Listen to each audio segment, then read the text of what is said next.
Wonderful. Welcome to Auction Day Live. I'm Ryan Brecklin. This is Tom Selmont. Vinny is producing today. He is off camera. Shane is off camera.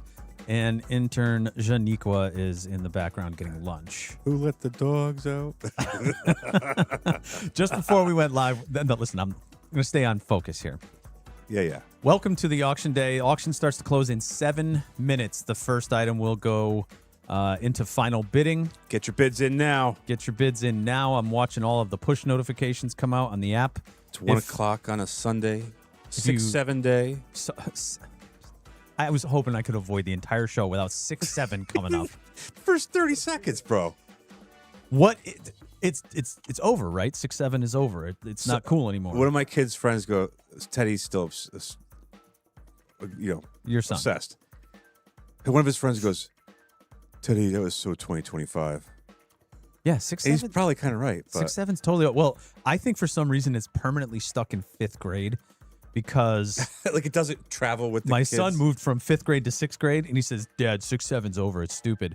4th graders haven't got it yet, but I went to a 5th grade class the other day. And they were starting to say it. And everybody was still on 6-7. My kid's going to get that tattooed on his arm. Oh, my So God. if Can you we can imagine the just 6-7 tattoo? Drive a stake into its heart today with this very broadcast. Let's not do 6-7 today. No. Although, Vinny, you're the one who rushed into my office and asked for an extra bottle to put in the Yes. auction so that you could have 706 lots on 6-7. Yeah, You it was easy to hypocrites. remember. You're welcome. It was easy to remember. Thank you. All right, let's talk about the first bottle here. I want to reiterate something from Friday's podcast. Spinning in the bottle cam right now. The one on the left is the all-new Wild Turkey Austin Nichols Archives Beautiful. 16-year gold foil. Tom and I scored one on Friday. We opened it and shared it with everybody, and voila, half the bottle's gone. Yeah. And it's out there, folks. Go get it. It's on the shelves right now, so go find it. Shaniqua found one. It's there. It's there. Especially if you're in the Connecticut Northeast area, it seems like it's hot. It's a $400 MSRP bottle that on secondary is already bringing in the $1,300-$1,400 range. And worth it.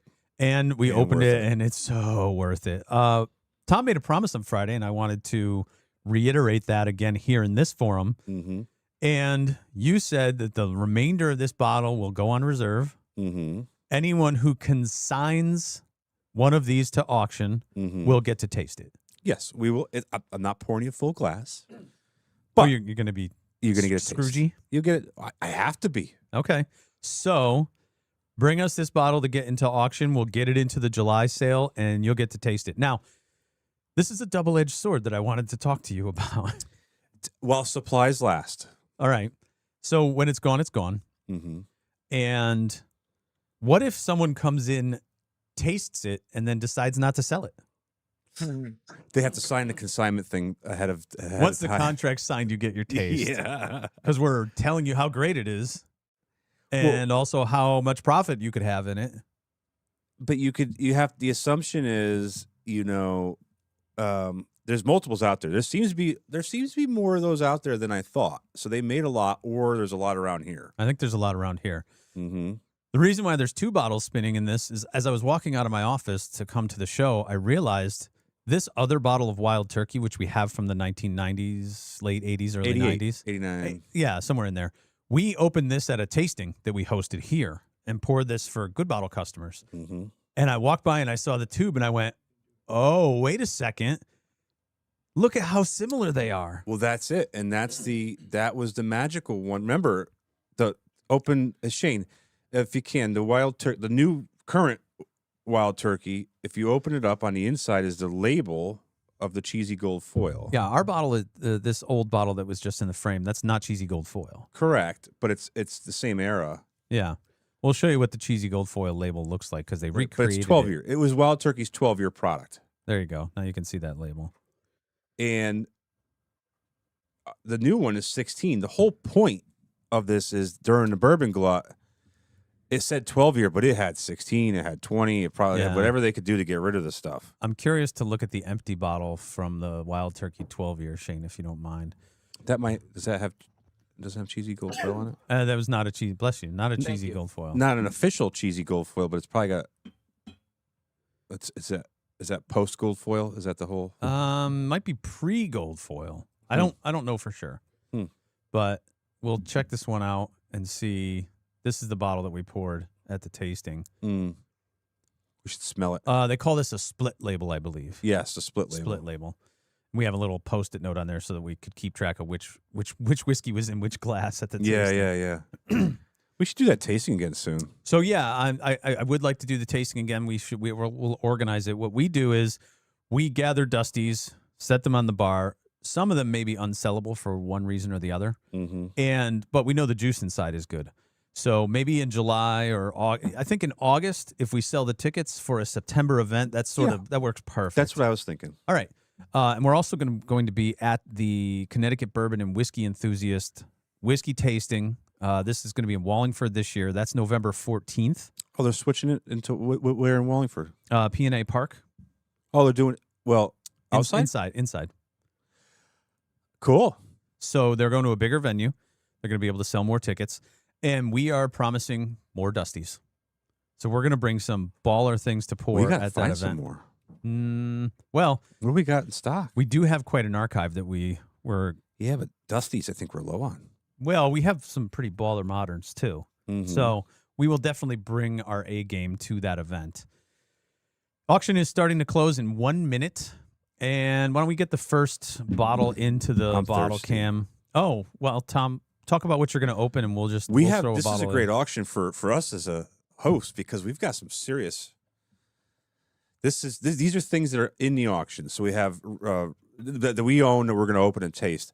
Rare character. These are great graphics, great bottle, great juice inside. This is batch number 4. This is an orange one that I found at a liquor store for MSRP. And I had the red one. I think it's batch 12 or something.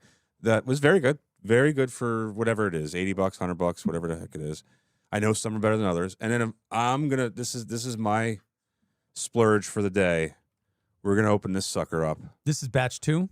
It's batch 2. Jenna, please don't fill your glass. So, yeah, I'd like to have a discussion just with everybody in the room. I know you can't see everyone on camera.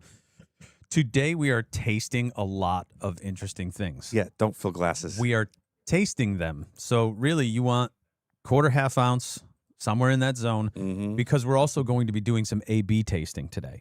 Tasting one, rinse your glass, and taste another one that's similar to it. So, let's not get sideways here. Of course, as we're saying this, Jenna goes running out of the room. I think she's getting lunch.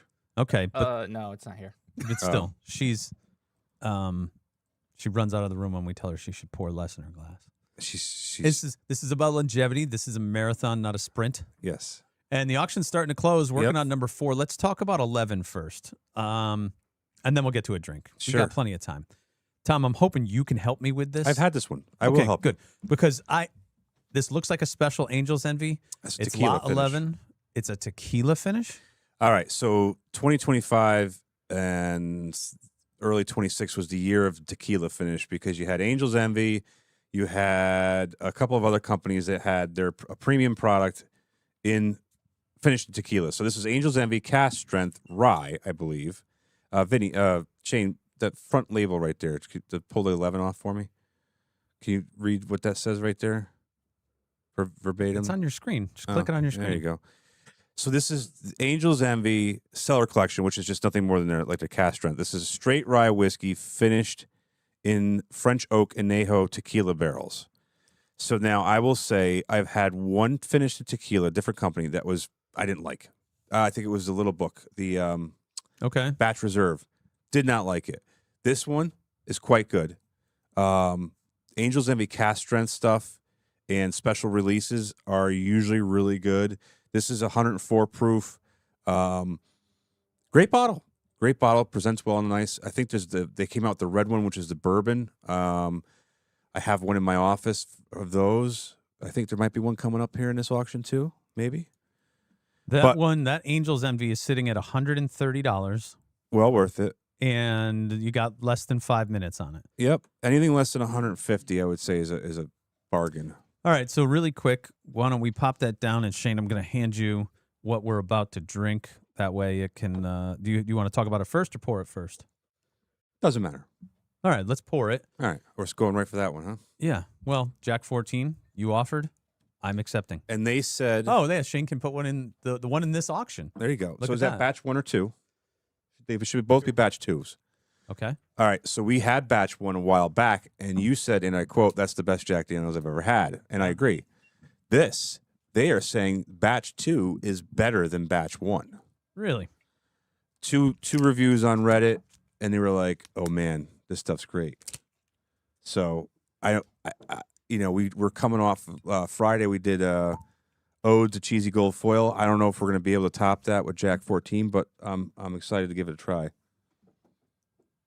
Cork's right here as you pass it around. It smells great. Wow. It's definitely a different flavor profile. Hey, on the nose immediately, Fantastic. I'm thinking different from batch 1. Yeah. I remember heavy toasted caramel on the first one, and this one's giving me grapes. No, fruit, sure, but I smell purple Kool-Aid. no. Your nose is off today. Everybody's nose is different. Oh, Jenna, that was a good pour. Nice job. Oh, good job. Remember, it's a marathon, not a sprint. Oh, hang on. Applause for you. There you go. She doesn't hear it. It's funny to me, though. No, I'm totally getting Jolly Rancher. Yes, fruit, but That's what it is. It's fruit. it's fruit, but My brain said grape Kool-Aid. okay. All right, so you have everybody have a Jim pour Jones here. edition. Let's do a toast to Auction Day Live. Auction Day Live. Cheers, everybody! Congratulations Cheers. to everyone for Cheers. the hard work getting the catalog published.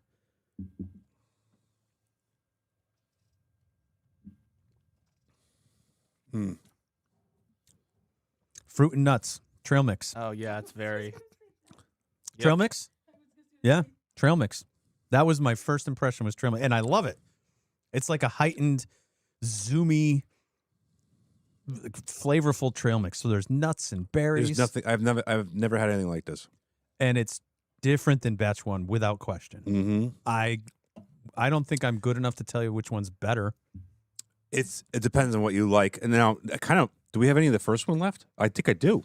No, we killed it. No, we killed it. I was gonna say we should A/B that too. We killed it. But- You got anxious and wanted to finish a bottle that only had a little left in it. Yeah, because somebody keeps leaving like the tiniest amount on all my bottles, Well, and I just pour them all in one glass. Doesn't matter what they are. you should put little no stickers on the ones you're saving. Or we could just stick them in the hidey hole. Usually that, or I take them home. Sorry, guys. Well, yeah. If I buy it personally and I come in here to share it and open it on a Friday, it frequently goes home with me. Yeah, Yeah. makes sense. And Yeah. You deserve it. I took everybody to the shooting range. Fruit It was Loops. Thursday and cracked the Blanton's Gold. Yep. The rest of the Blanton's Gold went home with me. And It there's was a bunch in delicious. this auction that are flying low too right now. So this Jack Daniel's 14 just came out this year, correct? This is 2026 A release. few months ago. I'm in love. I managed to score one bottle. I paid secondary. I did not get it for retail. So I scored 2 bottles. I paid It's delicious. $400 at Connecticut Beverage Mart. You got something good at Connecticut Beverage Mart? Yep. Well, it was the first one I saw in a while. I was like, $400, fine. Yeah. And then I scored another one for $250.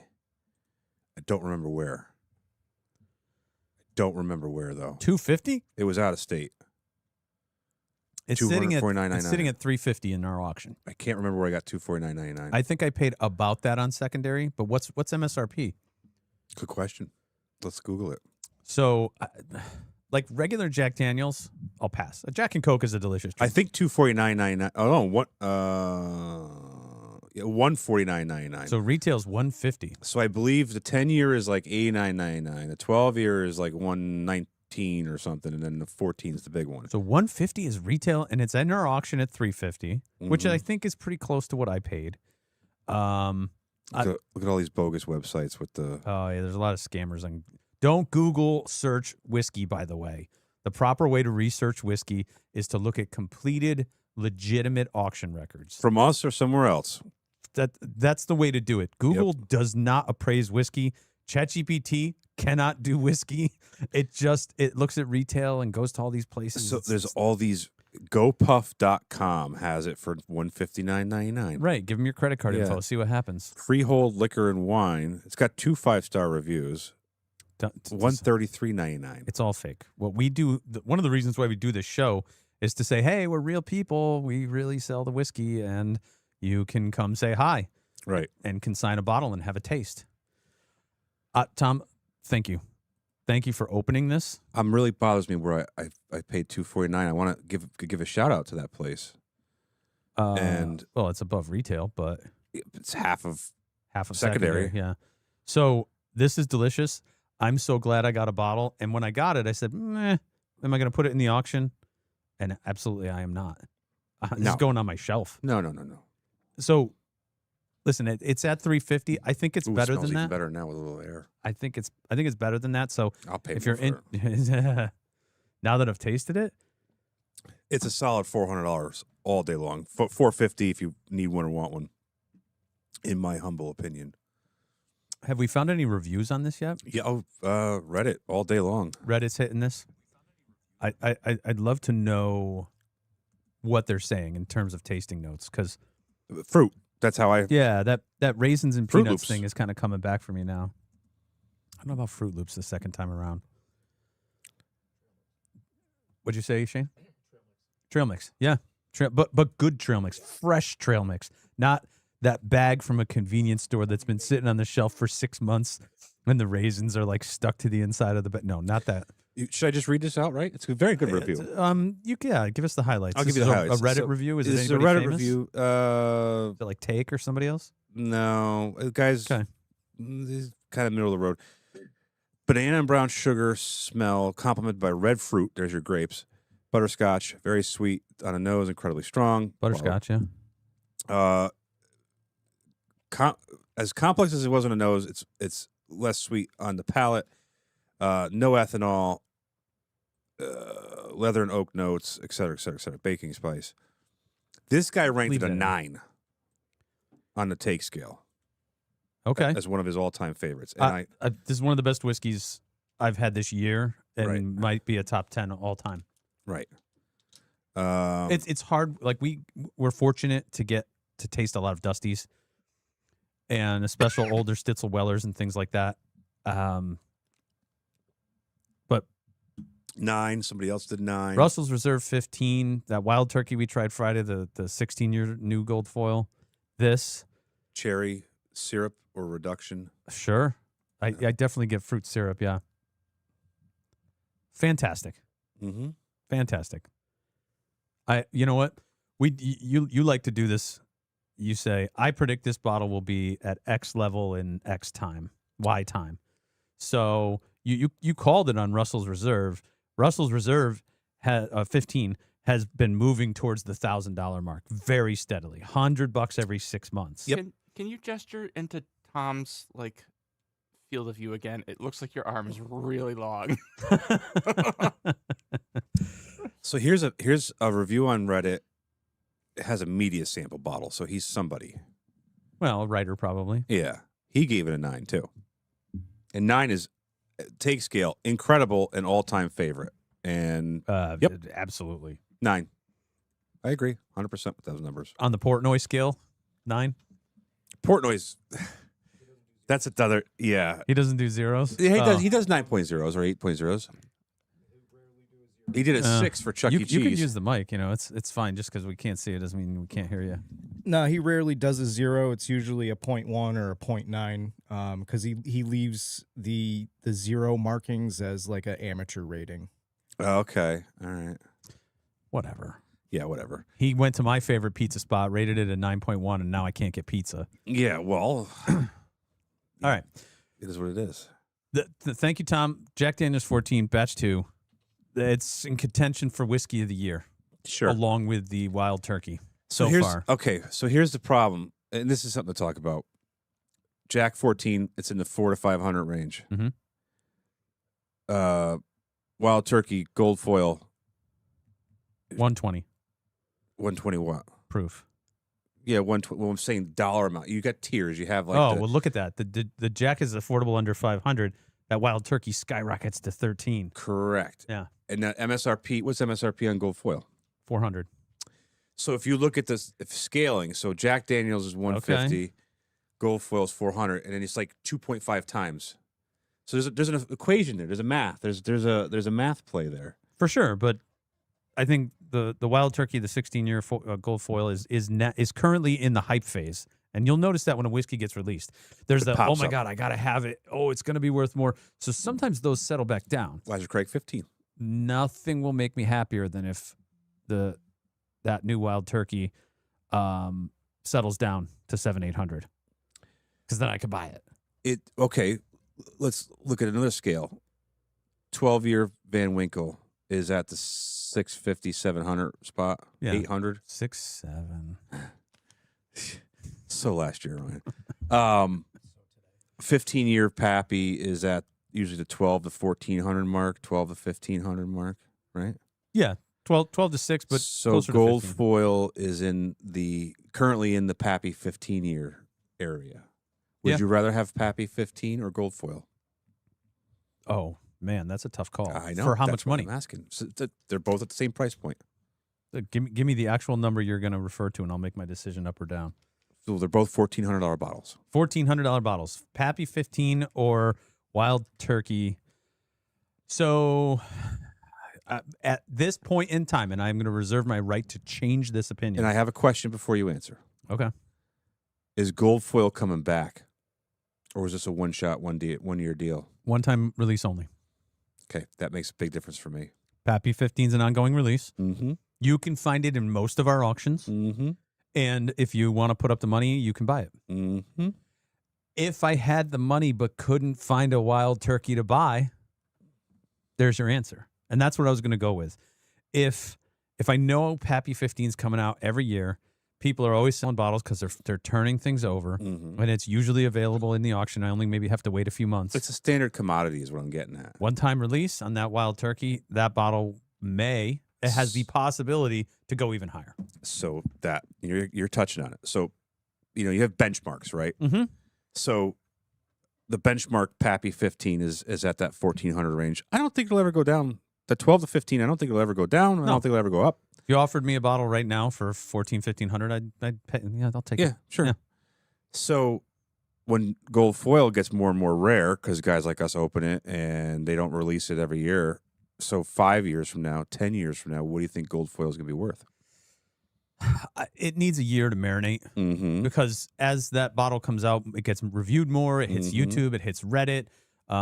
You start to see actual auction prices for it. We'll know more in a few months. So if anyone Mhm. does consign one with us, we put it in auction. It's naturally going to find its own level. I think one reason to listen to our show is we're really good at picking out winners. That's true. Yeah. And you know what? Maybe we need a segment, or at least when we have a bottle in the auction, we say, here's why this is $1,500. Mm-hmm. That's what I'm getting at right now. So Russell's Reserve 15 came out. I'm sorry to keep using that as a benchmark, but $250 MSRP. I got one. I brought it in. I shared it with everybody. It was gone in 8 days. That was a unicorn batch. Well, it was a one-time release only. Right. That's what I Russell's mean. Reserve 15. It was a one-timer. So if that's the and then it took a year for it to build up steam and get reviewed, and the people opened it and they realized how great it is and how limited it is. And now that's an $850 bottle on its way to 1,000. Can I just say Yes. something? Getting ahead of ourselves. Yeah. We do have one bottle of the Russell's 15 in the July auction. Okay, nice. Good to know. Which at one What point we number? had 3 or 4 bottles in, and It's getting harder and now harder. it's getting to harder find. and harder for it to come through the door. I bunkered a couple, and I just want to drink them. They're so good. I bunkered 2, and they may not see the light of day for a long time. We probably blah blah blah too much. We should get to a couple bottles that are in the auction. We're on 36 is closing, Shane. I don't know what's next in your repertoire there. 43, pop it in. I think it's a Blanton's, right? Okay. We have one Russell's. Oh, we don't even have a 15. So no We have a box on 13. this. Oh, July, July. not I'm the sorry. June auction, July auction. There's not even one in this auction. Wow. No. We've gone a couple months without a Russell's Reserve in the 15 in the auction. Yeah. We get a lot of the 13s rolling through. Yeah, well, that's a regular release. Yeah, and there's a bunch of 13s closing today. So coming up is lot number 43. This is Blanton's Gold. And I wanted to talk about this because, and I'm gonna test Tom's knowledge here. Okay. It's It's missing the box, although it's missing the box, but it's a 70 centiliter. 70 centiliter. Well, it's 700 milliliters, which means it's for export. That's what I was going to ask. I was to see if you knew that. So 700 ml, no box, Blanton's Gold. Do we have any clue, or are there any indicators about where this comes from and how it comes back to the U.S.? Well, 70 cent, that sounds like a European thing, like a French or Belgian type thing. I think it's a duty-free is what it is. Well, yeah, but does it actually say 70 CL? Or 700 ml. Which does it say? Both are written in our description. 700 ml. Okay. I just saw it turning as we're talking here. This one's from 2020, so it's been kicking around a few years. I saw some really old Dusties with the center liter. On this side, it says 70 CL with an E, so it could be European. There you go. So either went to Europe and came back here, or was picked up at duty free on the way home. Right. So if you're looking for some unusual Blantons in your collection, this one fits a couple of those things. It's a slightly different size. It's a slightly different age, Right. and it's gold.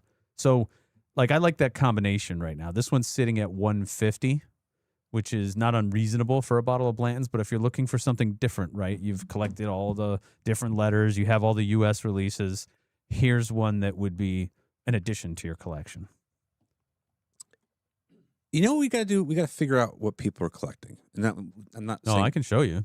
So I know some guys get every Blanton's bottle or release. I know some people are looking for XYZ. What is, like, to me, I guess the problem, just like I have in the gun collecting, is I have a little bit of everything because I love everything. Sure. Well, that's an okay way to collect. Just buy what you like. I got clusters. I got my, whatever. I got my Boss Hog Whistle Pigs. I've got my Jack Daniels. Oh, here's a thought. Random thought. Jack 14 is going for 400 or 500, right? Ish. Yeah. Tanyard Hill and Coy Hill are still blowing out of the water at 600, 700. What the hell does that stuff taste like? I haven't tried it. Me either. We need to get one. It's a rye too. Is it? I don't remember. I think all the Tanyard Hill is rye. I love. Well, you know my favorite bottle with the rye store pick from Costco. Yeah, that's Rick House 13. It's hot. Banana Foster, baby.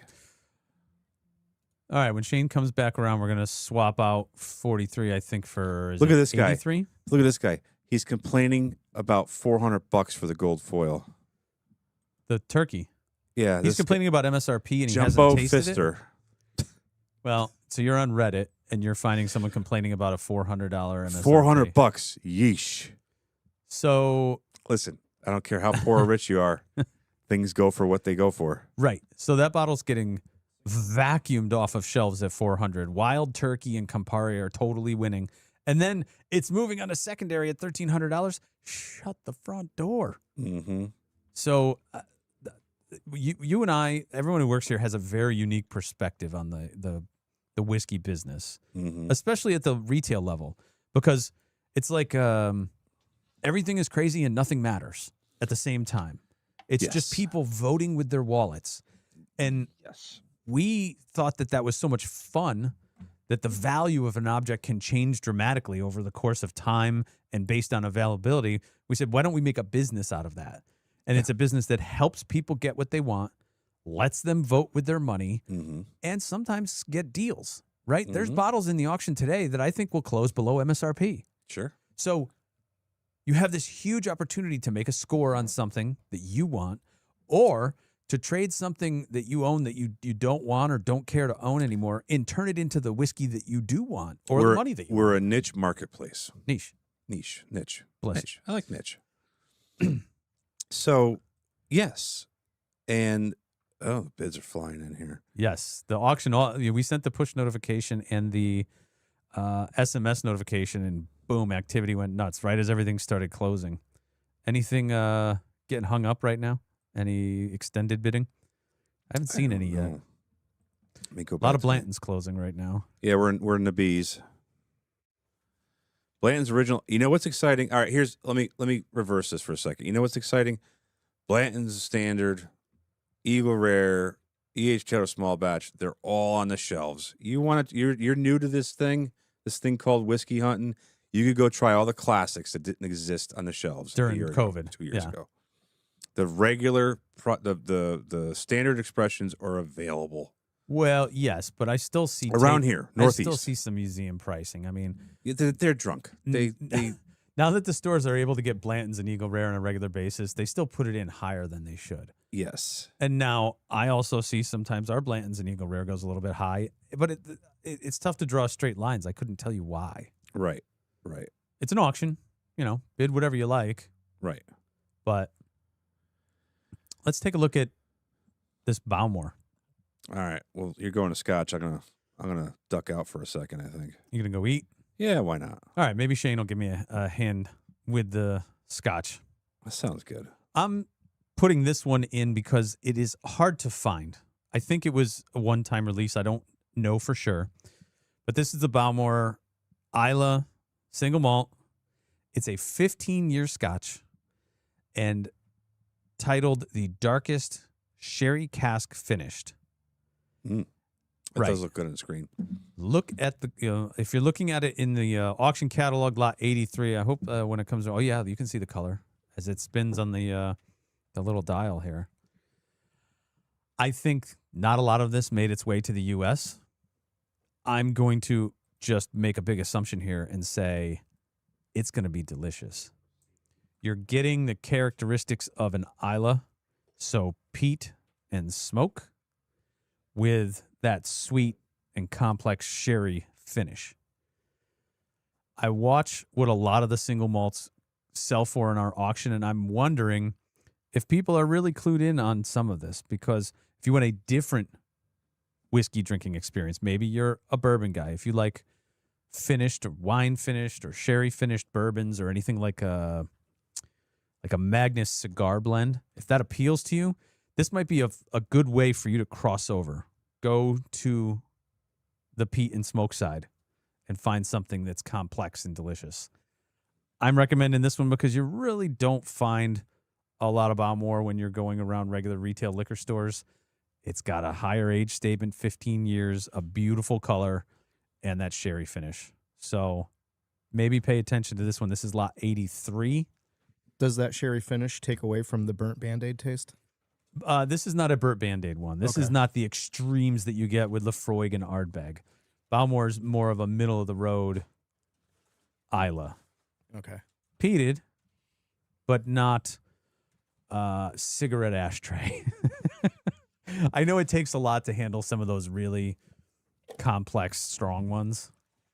Yeah, I mean, coming from being a bourbon fan, going into the peated stuff, I still have a hard time with the earthy bog flavor that provides. A good place for people to start with that. Let's say you like single malt Scotch, but you like maybe more of a Highland or the brighter floral, non-peated Scotches. Okay, like I like a Macallan 12. That's a Right. Okay, so you like that sort of sherry finish, that the rich, luxurious, classic single malt flavor. You like a Macallan, but you're not, you don't like the in-your-face Ardbeg or the in-your-face Lafroig flavors. The perfect place to be is Campbelltown. And I think we have a Campbelltown that I selected from here. And let's pull down lot 83, the Bowmore, and let's look at, I don't know if it's is it Kilkerran? Deanston. Deanston's in Campbelltown. You had your hand on it. I think that one. I'm going to have you pop the bottle in, and I'm going to hold the tube so that I can tell you a little bit more about it. Yeah, thank you. I think this is a Campbelltown. Let's take a look and see. Oh, Deanston is Perthshire. So I think that this is a place, I think you might get...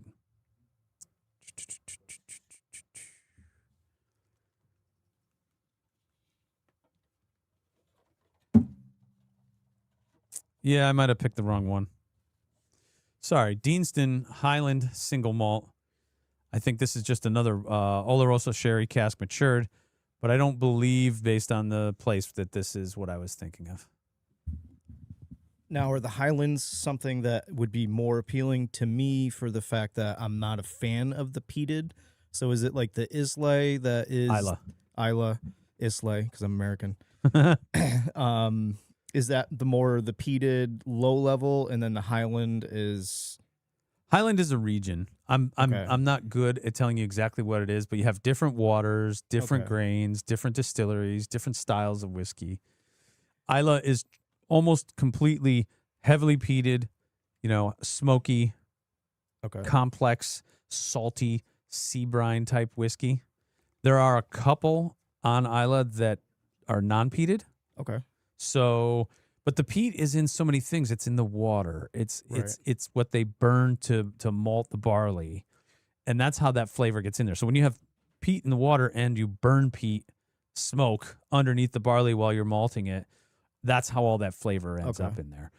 As you move around Scotland in different places, they may burn peat, but they might not have peated water that they use, or they might have a little peat in the water, but they burn wood or charcoal or So something. it's essentially to malt the how barley. much peat is in different steps of the process Yeah. that carry through. Yeah, and there's places where they're running out of peat, right? Okay, It's yeah. it's compressed organic matter Yep. that's essentially the ground you're walking on in many places. In lower level, like low lying areas. Yeah, like think on the of like a- verge of bogs and Think of a swamp that just started to get squishy yeah. and then compress.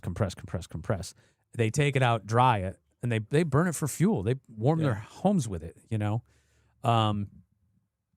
But I was thinking about Campbelltown. I just wonder how far away the Deanston distillery is. I think I'm totally in the wrong regions. Yeah, I am. Deanston's more in the middle of Scotland. I did learn what the Glen aspect of like Glenmorangie or Glenfiddich. Morangi. But those are distilleries that are in valleys, and that's essentially what the Glen is referring to. And then the next word, like Glenfiddich or Glenmorangie, that's describing the area of the valley that the distillery actually resides. Okay. We should go to Scotland. Deanston, just Oloroso cask matured, but I thought it was from a different place. What's that white foil bottle that I pulled out there? Long Row. Now I want to know where Long Row is. You can go ahead and pop it in. I think it's peated. Okay. There we go. This is why I wanted to do it. Now, I had my bottles confused. This way I won't look like a total idiot about scotch right now. Long Row Red, 11-year. This is lot number 351. So it's got a little while till this one comes up. This is made at the Springbank Distillery, which is in Campbelltown. And that's going to bring me full circle to what we were talking about. Lightly peated. It says peated, but this is not in your face like Isla. This is another one that's a tawny port cask finish. This will tie into the Redbreast 27 that we have coming up in here, which is also a tawny port cask finish. Right? Tawny port cask, yep. And you're going to hit right in the middle on this one, Shane. This has the characteristics of other regions from Scotland with some peat, maybe less smoke, I believe less smoke, and you're getting that complex finish. So Scotch with some peat, but also some complex and not in your face. Also very scarce. The Long Row Red is a very limited release, and this one is lot 351. Let's see what it's sitting at in the auction right now. It's at $300, right? $300. I think I've seen it at retail up to $6 or $7. Oh, wow. And that's a release that came out a while ago, 2022. So you got a 4-year-old release. And if you're looking for this, if this is one of your favorites, not a lot came out. One shows up in our auction. So don't let it slip by. Sitting at $300 right now. And I think probably closer to a $400 or $500 bottle. Lot 351 on the Long Row Red. Look at it. It's beautiful. Again, great color. Just like that the other one we were looking at. The Isla. I know I've jumped around a little bit. Let's when Tom comes back, we're going to do another tasting.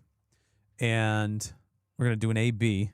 Why don't I put one in first, Shane's, and I'll start talking about it. I'm hoping I grabbed the right bottle from my house. I did. Long row down, Redbreast 12 going up. And look at this. I got Redbreast 27 here. But we'll start with the 12 so that you can get a baseline, and I'll crack open the Redbreast 27. Look at this box. Comes inside a cloth bag, inside a box.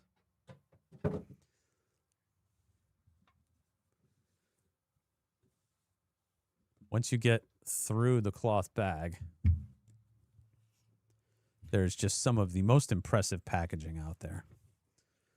Take a look at this. There is one of these in today's auction, but this is my personal bottle from home. We'll put it up on the camera in a minute. While we're pouring the 12, we'll put the 27 on camera. But it looks like Tom's done eating, and as long as he comes up and doesn't burp into the microphone, everything will be fine. So I do have to say that being heavily into the bourbon, that was my first introduction into whiskeys, and I enjoy the complexity of the bourbons, the wood flavor, the sweet and spicy that you get from the different grains depending on what the bourbon is. I've had a hard time with the scotches and the peat aspect, but the non-peated scotches are okay so far. But I have liked the Irish whiskeys that you've introduced because they're a lot more subtle on the spice aspect of what compared to like a bourbon, but they have like a sweeter note to them. Yeah, they're sweeter, they're cleaner. A lot of times you get lower proofs. Yeah. I especially like drinking my favorite Irish whiskey because a lot of them are 80, 90 proof, and you're not getting just hammered. You can have a couple, you know.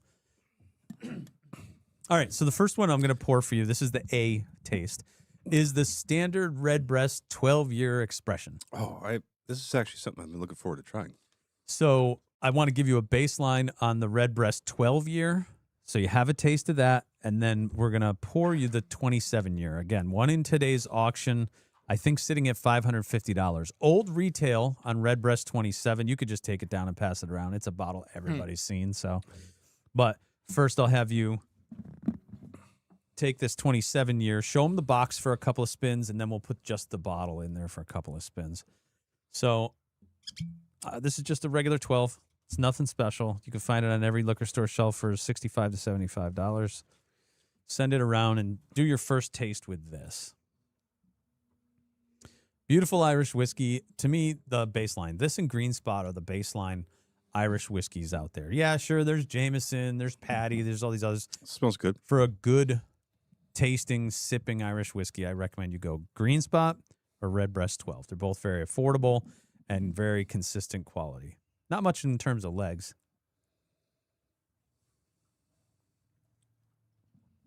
It's beautiful. It's honey. It's sort of Very refreshing. buttery. Clean. It's got a lot of sort of, I don't want to say bready, but biscuity. Mm. You know, like those Danish butter cookies. Like an Irish meal. This is nothing like an Irish meal. Those are mostly just potatoes and Shepherd's pie. boiled meats. This is dessert wine for an Irish meal. When I don't want to think about my whiskey, when I don't want to sit there and analyze it or drink cask strength and, you know, only have one, this is a go-to for me. Some nights it's Irish whiskey. I have a Redbreast open on my bar. It's That's for when I come over. yeah, whoever likes whiskey, Irish. All right, now we'll rinse out our glasses. Shane, I'll have you do the swap. I want you to take a look at the bottle because it's a very, very unique bottle. Old retail on this was $500. I knew there was one on a shelf at $500. Wow. The distributors That's cheap moved it to $700 or $750 now. So it's a 27-year Irish whiskey. It comes out in batches. You want? I've seen it as high as 1,000.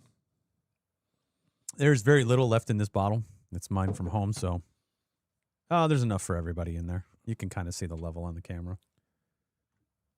Rep lot 77. Bomberger's selling for below estimate. Well, get in on it. $100. This last one's $100. Have you ever had this Redbreast, Tom?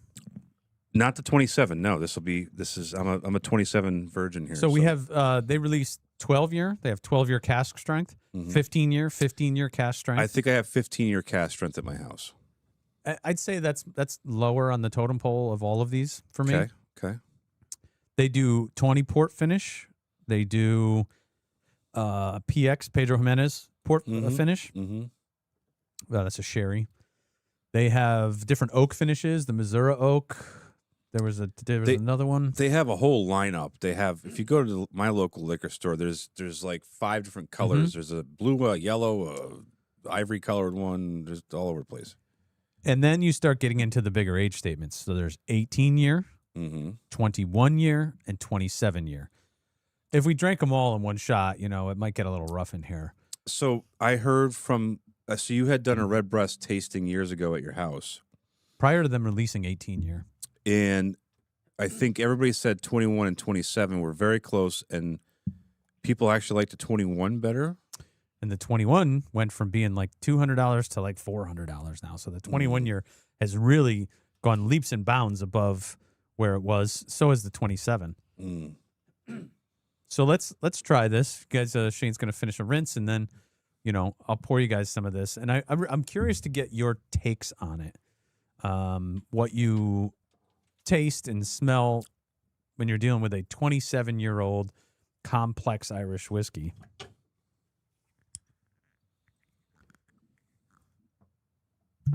I know we like to open bottles new, but something like this that you got several hundred, closer to 1,000 than not into, I don't mind bringing an open one in to share with you guys. Nobody's ever accused us of filling bottles, but... No, but I think because we're doing comparison of like things that are actually in this auction and tasting them, I find it acceptable. Ooh, that sounds great. Oh, man. It's like a bouquet of flowers. I won't tell you my tasting notes for this because since I've had a bunch of it, I really know where I'm at on, nose and... Cherry blossoms. Cherry blossoms, huh? Like, not the cherry, like the flower. The flower, okay. So like that smell in the air in the springtime? Yeah. It's very strong. Oh, well, this is cask strength. So okay, all this right. is That not makes proof sense. down. That makes When sense. you buy the 27-year, you're getting it right out of the barrel. Sure. Smells great. Ruby port, not tawny port, ruby port. Okay, so that's where I'm getting that red smell too. Okay. Let me hold the bottle up for you so you can see it. Just I'm taking a sip. stunning. Yeah, go ahead, take a sip. Stunning bottle, that frosted. Wow, that's really good. Yeah, it's great. What's cask strength for them? It tastes like 100 tops. It's in a weird place on the bottle. I forget. Oh no, it's over 100. It doesn't drink like that at all. It is 107.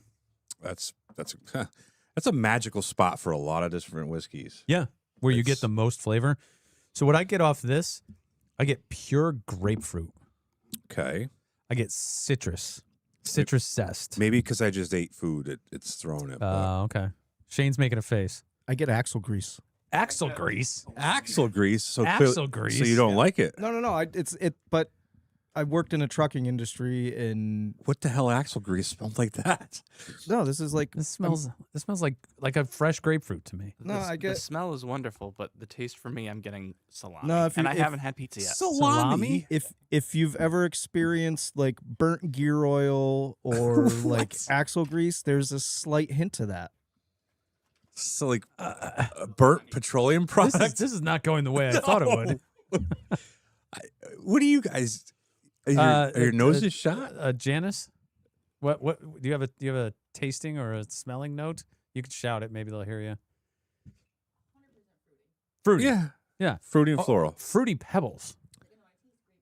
Grapefruit. Yeah, I got citrus, grapefruit, lemons, limes, and for me, it's long lasting. It's got a very long-lasting. fantastic finish. It's It's worth delightful. It. Yeah. No, it's definitely good, and I can see the fruity. It's So got you enjoy drinking axle no grease? but that's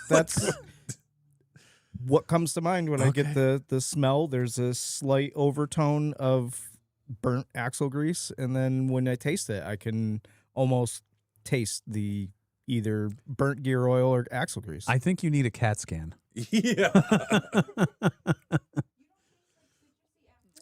So I do, but like I said, there's a slight smell of that on the nose, I and figured. then the initial taste, like as it washes down, I can almost taste burnt gear oil. That's the best Irish I've ever had in my entire but life. it's good.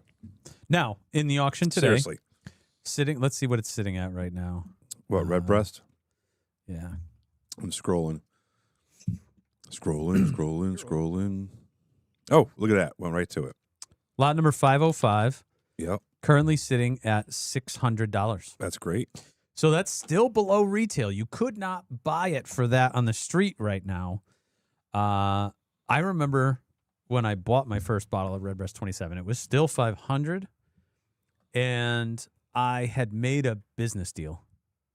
Oh, big business deal you're celebrating. I made a business deal, and there was profit in it. And You spent all the profit on Irish whiskey. not all of it. I mean, some of it. And I came home with the bottle, and I put it on the table, and my wife was there, and she goes, "Oh, what's that?" And I pulled it out, and she saw this box, and she went, "How much was that?" And I said, "It's $500." She goes, "You spent $500 on a bottle of whiskey?" Now she doesn't. If I spend $1,000 on a bottle of whiskey, she goes, "I get it. It's inventory." I just don't tell my wife what I spend. Does she ask? No. Oh, well, then you have a good arrangement then. Yeah. So she Life's freaked good. out a little bit, and I said, "This is to celebrate the deal that I made, and it's getting opened on my birthday, and I'll do a Redbreast tasting that day." And she goes, "All right, okay." I said, "Don't take me out to dinner. Don't do anything special for my birthday. Just let my friends come over and drink whiskey for a couple hours." And it was a great time. One of my buddies was, he actually was on a Zoom. He couldn't attend. One of my best friends. He from was school. zooming in on the party? So I mailed That's him. cool. I mailed him a sample of each bottle that Oh, we that's were gonna cool. try, and he got to do the tasting along with us remote. And of course, the other people I invited were his friends too, so he got to see his friends and do a Redbreast tasting. So it was a good birthday. That sounds like, what was that, recently? No, this was 3 years ago, two something years ago. Did we mix up corks? No, there we go. The Redbreast 12 didn't have a cork in it. Well, I'm glad that we talked about that bottle and the bids went up $50. It seems like when we talk about a bottle, it gets more So bids. we're like I know we're pitchmen over here. yeah, but pitchmen or info commercial, whatever you call it. infomercial, yeah. Infomercial, that's right. Next bottle on the rotating dais, Look at that monster. lot number 100. Shane, you should get a regular Buffalo Trace and show the difference. Is that a liter and a half? So that's a 175. It's coming up in just a few lots. Two reasons why I wanted to talk about this bottle. What's One, the 21 on the neck of it? I think that's probably a 2021. Maybe somebody put the year of release Oh on it. yeah, a lot of people do that. I wanted to determine whether or not our rotating device can handle a 175 first. Timu's doing well it's for like us. a Timu rotate. I think I got it on Amazon or something. Seems to be holding up all right. So I wanted to do some math with you, Tom. You're really good at quick math. Okay. Ounce for ounce, is a 175 a better deal than a 750? Well, you got to break it down. 1.75 is what, 2.5 regular bottles of 750. So at $39.99, is that current MSRP? 36, I see Buffalo So Trace for. 80 should be $1.20 for that bottle. Right, but you could buy that in the store there's one in my local for $80, 80.90. That's a great deal. Yeah, it's a store pick. It's over you're at, buying quantity. It's like Liquor buying World. a BJ's or wholesale or something. So it's always a better deal to buy the 175. Yes, yes, especially if you're going to be featuring that as your mixer. Well, I'm gonna have to go back to Liquor World in Cromwell. They have a barrel sitting there right now. It's on the shelves. Of 175. They have 175s and 750s from the barrel they picked, and it's a No good shit. barrel too. Yeah, I tried it. Yeah, get me one. And there's a bunch in the auction right now too. Odd formatted 175. Well, wait a minute, $90. 89, 90, I think, for a 175. And their store pick's 37, I think. Yeah, that's a good deal. That should be $99.99 at their pricing. Yeah. What's a 750 there? A 750 where? At the same place for their store pick? 89. No. $89. That is a 750 milliliter bottle, their regular bottle. Oh, 37. Yeah, then that's perfect. Yeah. Now, we have a lot of Buffalo Trace that's closing out right now. We've got some odd ones. Major League Bourbon Clubhouse, Buffalo Durham. That's funny. And they're closing out at like 30. So if Buffalo Trace is not... It's available. It's not available everywhere in the country. That's the thing. Not all the time. Well, this is a special one. This is a Major League Bourbon Clubhouse. All right, but look at the Lot 100 that we have on camera. That thing's sitting at $60. Because nobody knows. We have to put the 1.75 liter as It's in the title. first word in the title. It's in the title. But $60, why would you not hit that right now? It's a fantastic bargain to get in on 1.75 of Buffalo Trace. I know. And then it's summertime. Parties are coming up. I mean, this is good cocktail bourbon. Yep. You've got Buffalo Trace sitting right now at $20. Mm-hmm. Don't we have a weird format in this auction, a 1 liter? Yes. We do. Maybe Shane can pop that one up. I'm finding it. 110. Lot 110 and 111 is a 1 liter. Okay. 30 so we're beans. taking down the 1.75 and putting up the 1 Can you liter. put both on there? I want to do Oh. a size comparison. Yeah, Or that'd be put it- okay. and get to 750. We didn't bring a 7. Oh, you're really testing that thing up. Timu, shout out to you, baby. Oh, it's holding up. It's not screaming. Yeah, till next weekend we pull it out. It's We should probably get a backup right away. yeah. So that's a 1.75 versus a 1 liter. The 1 liter It's a little fat, taller, fat. Yeah. taller with bigger shoulders, maybe. Yeah. Now, how the heck? Go ahead. The Sam. other 1 liter is a slightly different size. Really? Yeah. So we have two different format 1 liters. It's shorter and squattier. Really? It must be different years. So that's interesting. Yeah, I can see it in the pictures. Well, according to this, number 110 is a 2025 and 111 is a 2026. So apparently this year they switched the bottle. No, those two are the same. You got to look at lot number 113. That's a 1 liter and it's shorter and squatter. And that's okay. That's much older. It's a not much older, but 2023. Yeah. Okay. Well, we still got a dozen lots of Buffalo Trace in here, so get your bids in, guys.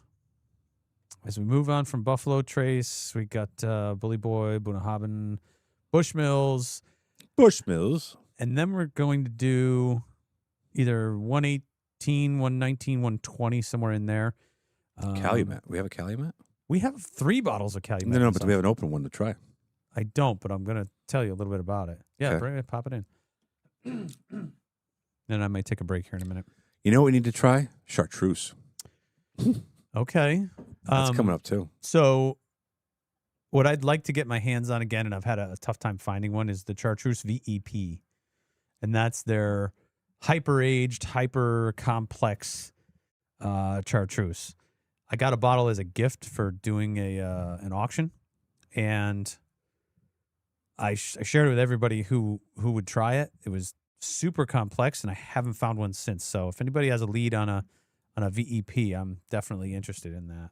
One that's not $1 million, but That's interesting. I didn't realize there was different grades of. you got yellow, you got green. I think there's some special releases of Chartreuse, but then the VEP comes in like a cedar box. It's wax. It's a dark glass bottle.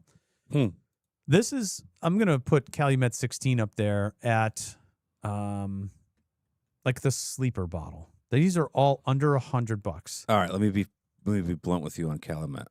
Okay. I had one time at Viron's. It was excellent. I was thoroughly surprised. I was like, why am I not drinking more of this? And then I had another one somewhere else, and I was like, not worth the money. Did you have the 16 year? I don't remember. No, I think I had a 14 at the restaurant. Or maybe it was a 16. But it was the same. They were the same product. But, yeah, I don't know. It was discouraging. I had Garrison Brothers once, thought it was horrible. Had Garrison Brothers again, thought it was horrible. So there you go. Okay. Confirmed. So Calumet Farm, this is a 16-year-old bourbon made at Barton 1792. Yep. Bottled by the Three Springs Bottling Company.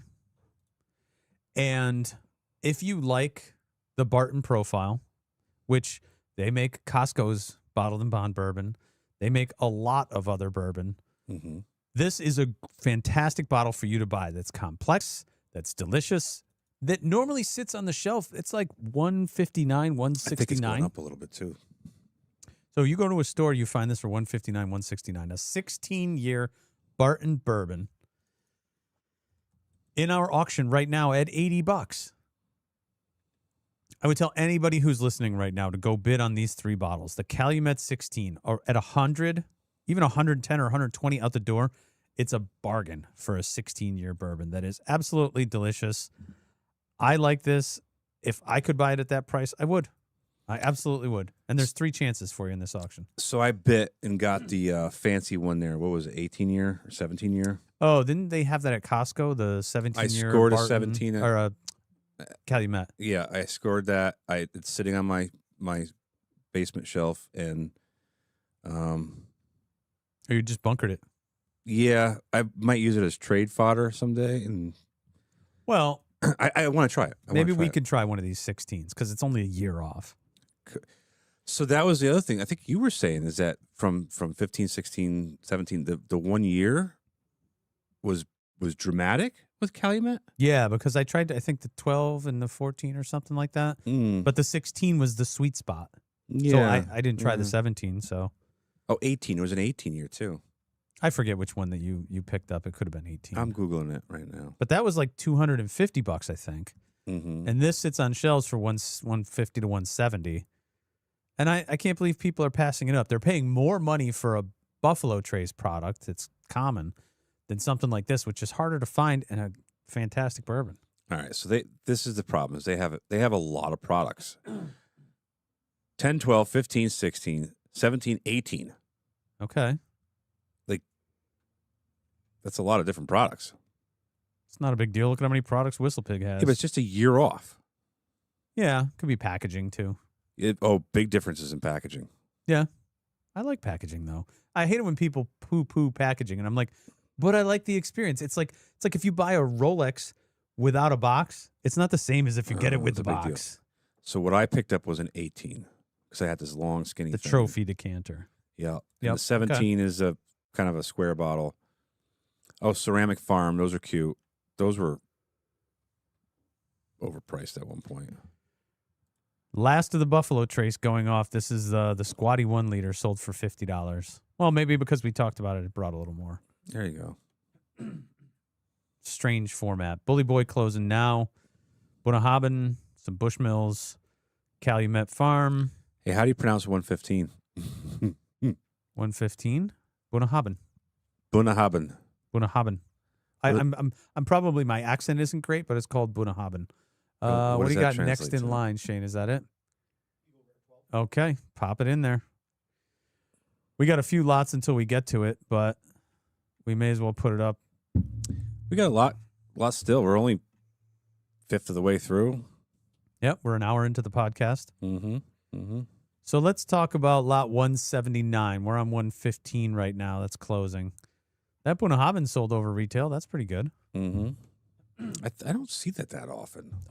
For whatever reason, when I go to Maine in the summer, I see a ton of it. It's almost, Maine has strange liquor permit and liquor store laws. So mostly you get your alcohol in the grocery store. Okay. And That's different. every summer, Bunnahabhain's on sale there for $49.99. I remember going to Indiana and going to Walmart and finding Buffalo Trace during the middle of the height of shenanigans. That must be nice. It was like $29.99 too. It's like MSRP. It was below what we could sell for in Connecticut. It was below Connecticut's minimum bottle price, I'll tell you that much. I remember seeing pictures in the bourbon group sites where Costco was like $17.99 or something. people were finding Colonel E.H. Taylor barrel proofs at Walmart. Yep. And you know what's funny, because in that back then, Buffalo Trace was 30, should have been $30, and it was selling for 75 or whatever, and times have changed. I like that things are back to reality, right? Back to the great thing about today is the normal stuff, the average stuff is back to reality. So you could actually get into this hobby and enjoy it and try different things.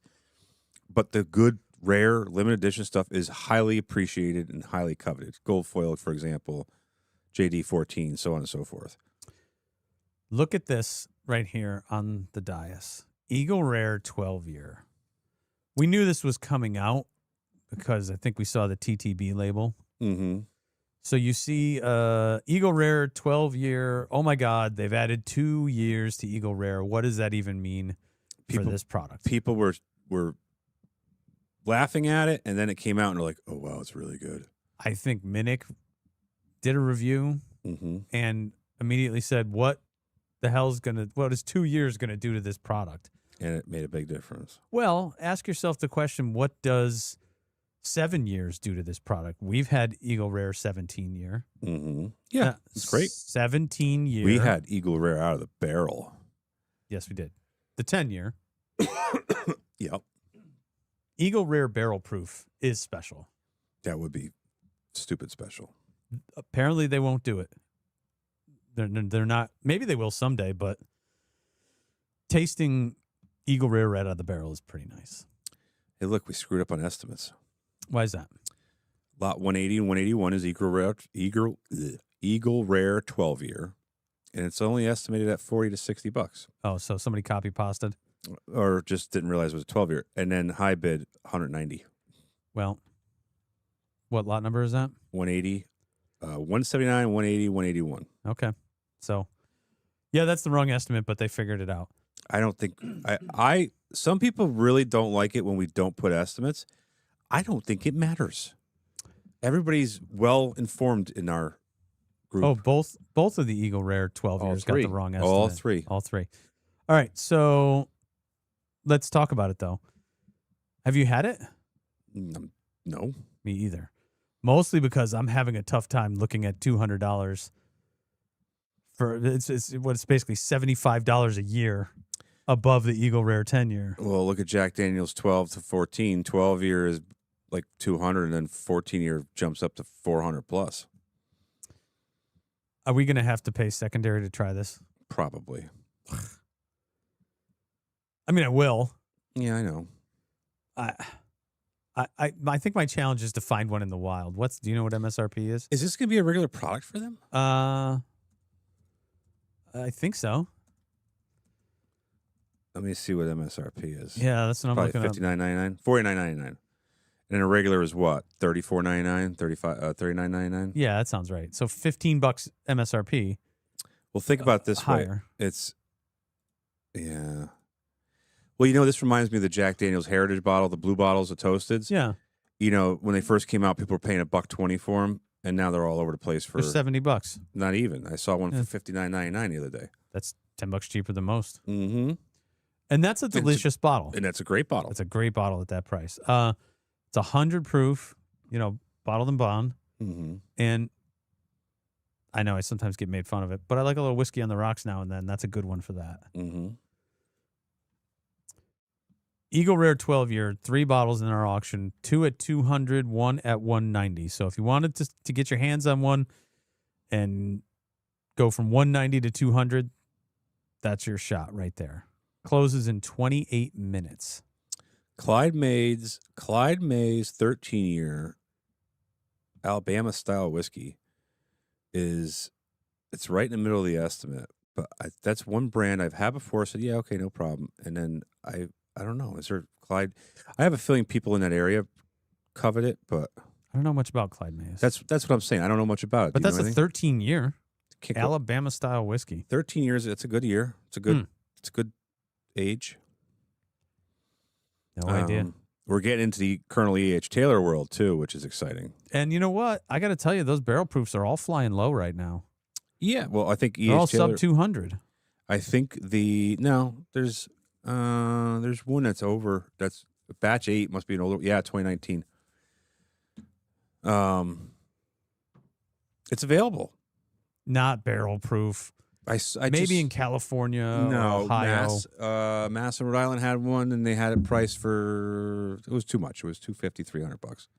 We're probably not going to do the show for the entire auction. Well, let's get some. Okay, Elijah Craig 15. Great example. All right, you can go on about this one. You want to?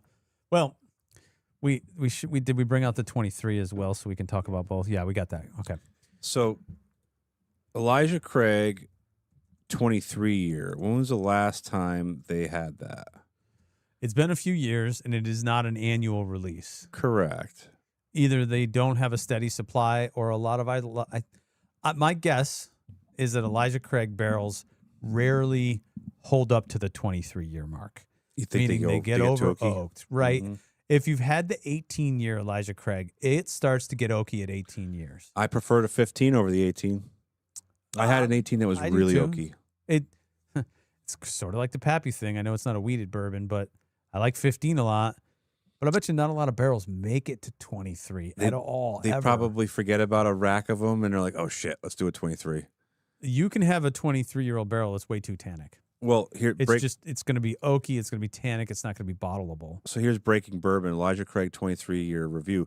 This was in 2014. This is 12 years ago. Wow. First line: this bourbon is an oak monster. All bold! Exclamation point. Okay. Hit with the taste of a very dry charred oak, which is predominant flavor. Blah blah blah.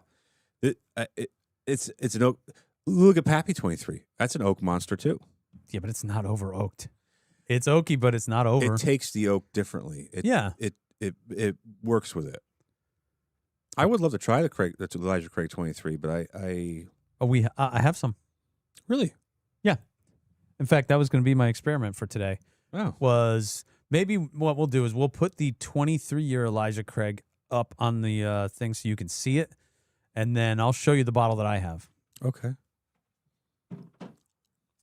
I wonder if there's a laser code on these. How do we date these? One of them's from like 1989. One of them's from 2014. That might be pre-laser code.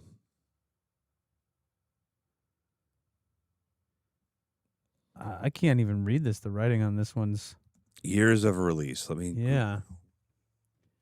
Here, I'll show it to you. I have an Elijah Craig 23 here. This one is open. I'll tell you how we came to own it. It was given to us. It was from a whiskey writer. And this one's dated to 2014. So the advertising tag is dated 2014. So I'm thinking this bottle is 2015 or no. August of 2014 was a year for 23.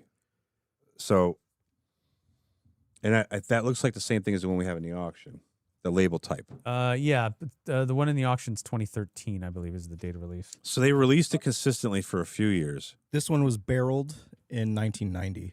So okay. So I also have here a 20-year, but I'll tell you, it's cloudy. What happened there? I think sediment, maybe not filtered. Is it kicked? Some water in This there? particular one says, drawn from the same lot as Whiskey Advocate's American Whiskey of the Year. I'm going to hold off on this 20. Maybe we'll try that privately later. Bad. It might be. Something might be going on in there. But this one just has one pour out of it. I've never had Elijah Craig 23, and I'm a huge Elijah Craig fan. So we'll get to try it, decide if it's an oak bomb or not. We're only 1 year off from the bottle that's in the auction. It's the same batch, same era. Same 2 years, yeah. This is a 90 proof. Single barrel. So that's the thing. Even within the year, let's say they pulled 5 barrels. Yeah. Each Elijah Craig 23 year is going to be a different barrel. So even within the same year, you're going to have multiple different flavor profiles because you have only a single barrel. Well, 90 proof tells me they watered it down pretty heavy. They do, yeah. They probably have to. All right. Old cork, 2014 cork. Oh, good seal. It was an old pop. So not too high a proof. I'm not going to go too heavy on the pour here since this is pretty precious liquid. I think the bottle in our auction, lot 194, sitting at $700 right now. Let's take a look. $800. So it's gone up $100 since this morning. Oh, there's some oak in there. But there's something else that's delicious lying underneath. Not a strong nose, 90 proof. I'm guessing the. Oh, wow, such a unique. It almost has a little bit of that gold foil musk to it. Oh, yeah, it feels funky. Well, think this was bottled in 2014, so it's 1990s bourbon, 1990s distillate. I got earthy earth. I got yeah. like you know that Earthy musk, like I'm smelling the ground with some mushrooms around it. Yes, I was just gonna say that. What when you blow dry leaves off the ground and it's still a little damp underneath them? Yeah, and there's some stuff going on underneath there. Let's give it a taste. Jenna raised her glass to make sure she shows us that she's not overpouring. I like that. Thank you. Mm. Oh, Shane's got to the brim there. Mm. Wow. Brim. I just like smelling it. It's like a beautiful autumn day. Yeah, I do get fall notes out of that. But let me tell you, there's a lot of wood here. A lot of wood. And I'm talking about the whiskey, guys. It is an oak bomb. But it's not In a good way. It's not a bad oak bomb. It's not. It's a little tannic. It's a little dry. I bet you if this was 120 proof or 110 proof, we wouldn't be able to drink it. Good point. I'll say this. I like oak in my bourbon. I like that taste. This isn't overly drying on the mouth. No. And that's what I was afraid of. I was afraid it was gonna be like a Pucker. Yeah, and it's not at all. But I also don't get a lot of like fruity complexity out of it. No, you don't get the fruit or vanilla or cinnamon or any of that. You get earth tones, earth taste. It's very sophisticated. Yes, I was just going to say complex isn't the right word. If you know you like oak and you like hyper-aged bourbon, absolutely buy this. This reminds me of the Scotch guys that love their peat. This is a thinking man's whiskey right here. This is the bourbon guys who like the wood. This is not a slam them down and make cocktails. This is a sip and think. I'll take this over the peated Scotch any day. Me too. Yeah. Absolutely. Oh, this is good. I'll lick dirt before I eat grass. Good long finish. Yeah. Good legs on the glass, too. Yeah, look at that. Looks like a expensive wine. Legs for a 90 proofer. Yeah, I like that. Huh. Boy, I'm glad I tried it. Yeah, me too. Yeah, thanks, Ryan. And Tom. Well, you're welcome. Thanks to our friend who donated his collection so that we would have some things to sample in the archive.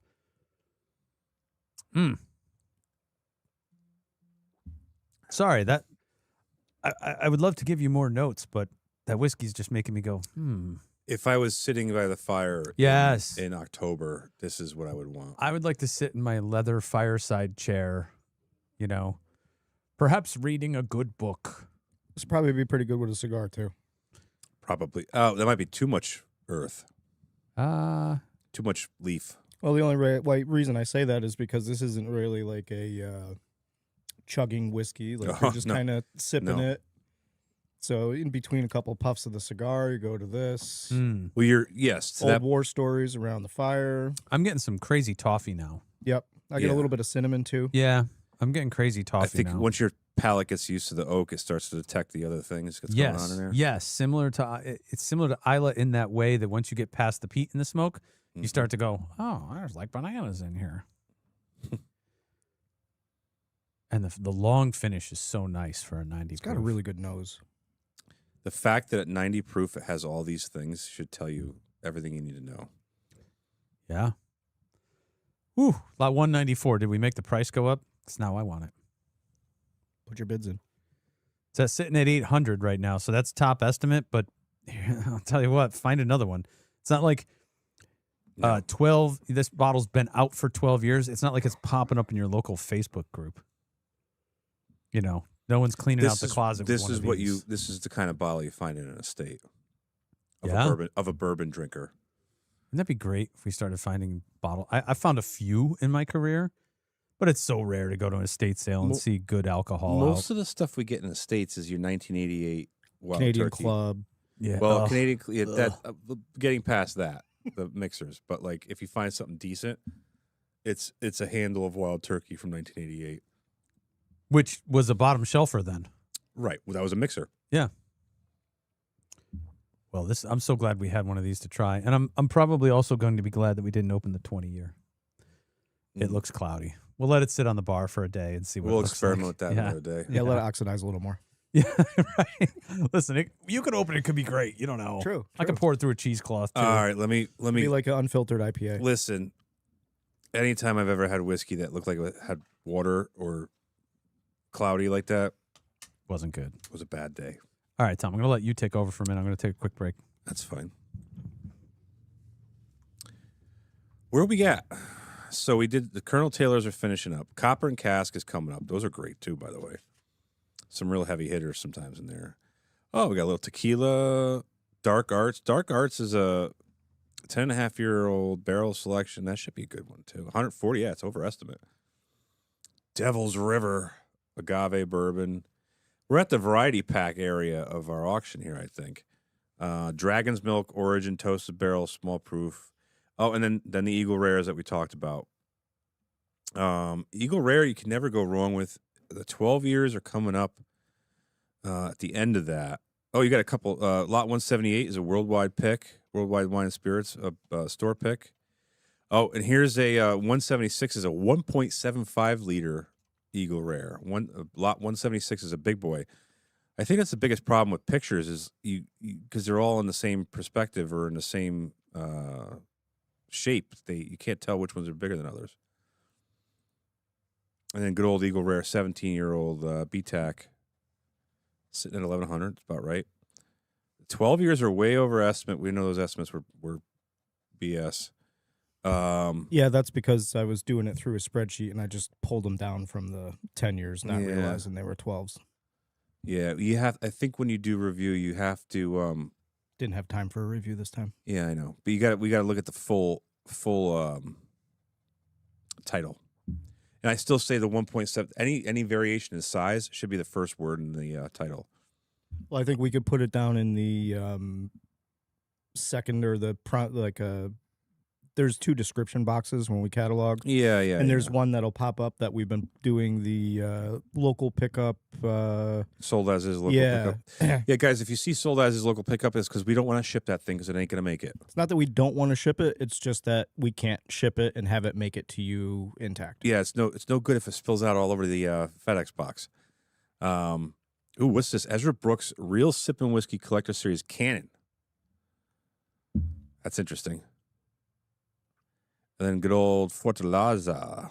Yeah, that's an example of something we're not shipping. Yes. Fortaleza, we will. The Canon, no. Mm-hmm. Four Roses, I had that recently. I had that last night, actually. I had a cup of, I think it was OBSF. It was very good. Had the right amount of spice and everything else. Let's talk about the Rare Characters. So, Rare Character is, do I dare call it a newer company? New-ish. Newish. How explain it? Rare Character has they what do they call it? Non-distilling producer or non-producing distiller. They go out and find batches and barrels, and they just kind of they find rare character in barrels. They find rare things that have different flavors or different characters, and they put them in a bottle and sell them. And they do a great job. Let's see. Yeah, 2021. The idea for Rare Character is born. I'm just looking at their website here. First barrels. Yeah, they do distill. They do distill. That's good. I was told they're hit or miss, but everyone I've had was good. I've never had anything bad. In the auction, Shane, what is it? Do you have that up? What do we have for Rare Characters in the auction today? Hold on. Yeah, I'm scrolling here. Don't we have all the batches, or am I? No. There's a lot of Rare Character in this one. Yeah, I know there's a lot of Rare Character, but I don't remember which ones. I want to give a little summary. I know this one in my hand is in there because we talked about it, but Let's see. Penelope. Yeah. Exceptional series. Oh, wow. Brook Hill. We Verve. have rare character limited release batch number 1. We have rare character limited release batch number 1 cast strength. And there's 2 different labels there. So they use batch numbers over and like, it's a rye. I'm sorry. So the first one is a bourbon. The second one is a rye. You could tell by the color of the labels too. Like I think the bourbon is a red. Is They're that what they do? They waxes, color too. code? Yeah. So red, batch 2, batch 3, batch 4, which I think is in my hand. Well, batch 4 is orange. It's straight whiskey. It's not bourbon whiskey. So why is that? Oh, this thing's hot as hell. 138. Almost. No, not quite. So I wonder why it's not considered a bourbon. Either the mash bill or It's got to be the mash bill. yeah. Maybe is it a wheater? No, it's not wheat. It could just not be 51% corn. Yeah, that might be it. Batch 6. And then you got the Bottle King Select 10-year. That should be a great bottle. Barrel King does a great job of picking. Gordon's Galaxian. Love these names. Highland Wine. There's a lot of store picks here. Pretty cool. I wonder where they get the graphics for all these bottles, too. Are these famous paintings? This is the time you need Ryan. May I? Go ahead. Well, I mean, can I have it? Oh. Get a little reverse image search. Well, I got a kick out of lot 494, which is the rare character single barrel series Gordon's Whiskey Hunt. Oh, it's the Duck Hunt from yeah, Nintendo. it's a play on the Duck Hunt. Yeah.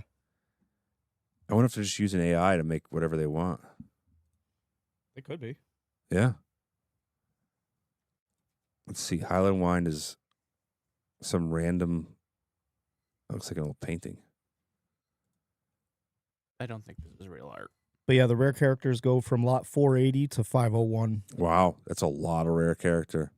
And like I said, I've never had a bad one. I'm sure there's some keynote ones in there, but I almost want the Gordon's one just for the picture. Maybe that's what their marketing is. They're selling art. Don't forget about that Redbreast sitting at $600. Redbreast 27. Redemption coming up too. Let's crack that rare character, Vinny. Let's see. The orange is very inviting to me here. I don't know why. It's hot. We're gonna have to. Oh man, I'm gonna need to pull a pocket knife out for this one. He's got a knife. Look at that. It's just the little pull tab is just a little hole. What bottles are you looking at, Shane? What are your highlights for this auction? Well, I'm a poor, so I go for the lower hanging fruit. Sure. Yeah. But I won one of the Angel's Envies. I got 2 of the Buffalo Trace. I think I got a E.H. Taylor single barrel. That's nice. Yeah, I put a You ever have a single barrel? yes. Ryan's opened I think 2 different ones that were fantastic. Nice. I already have one on the shelf, and it just seems like it's one of those bourbons that's worth having. Mm-hmm. Mm-hmm. I was going after some Wellers, but they're above the price point that I want to pay now. Ooh, check in on the Wells. Where's that's another commodity market is the Weller market. Yeah. Antique 107 they've been sliding down, which is great because you can get great whiskey that we love here for not so expensive money. It used to be when we first started Good Bottle, it was like $200. Boom, that was the price of a 107 or a 12-year, and they've slowly come down. So the 12 years are all sitting at like 120 and 110. Okay. 107s seem to be right at 100 or 90. That's great. Those are fantastic for that money. I don't know if we're gonna be able to open this. CYPBs are sitting I at don't know if we're gonna be able to open this without my slicing my hand open. 325. I got a Band-Aid. Let's go up to the video of me. See this? See what I'm trying to do right now? I'm digging the wax off of a rare character. Rare character, if you're listening to me now, your QC on bottles with pull tabs needs to be improved. Maybe they did this intentionally. I don't know. Ryan, come back. We need an adult. Weller Full Proof are at 90 and 100. I don't know what will work. Oh, the shank. Jenna's shank here. I have a very sharp knife. I'm trying to cut the wax off of. Single barrel, the 2 single barrels, one's at 250. Oh, one's my at God. 275. Oh, that's a bargain. So listen, the single barrels are better than the CYPB. People, Kurt opened that single barrel. That was probably his single biggest contribution to this office was the Weller single barrel that he opened up, and it was apricot. It was fantastic, and those usually go for the most because they're rarest. The CYPB is where's that at? 375, somewhere in that area. You mean Kurt's single biggest contribution other than his amazing photography? Yeah, but outside of work. CYBB is both. They're all at 325. One's at 350. Kurt brings in plenty of bottles. He puts bottles on my bar all the time.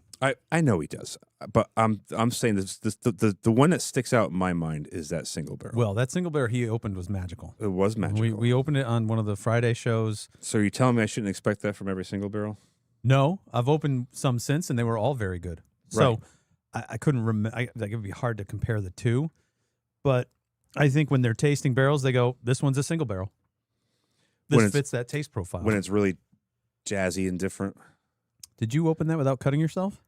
No, I haven't opened it yet. I'm damn. Ryan, go ahead. Let me see what you would do. How would you open that? Carefully.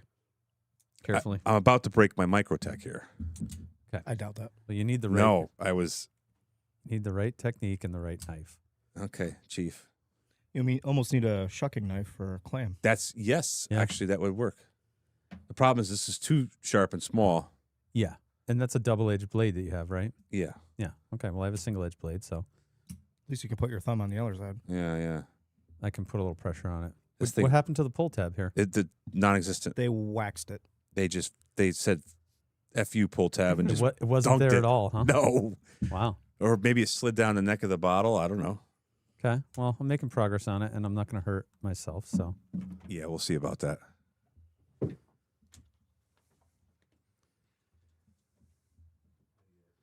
while I'm doing something complicated with a knife, after having alcohol, Tom abandons me. Oh, well, we par tried for to the summon course. you back while he was doing the exact same thing. Yeah.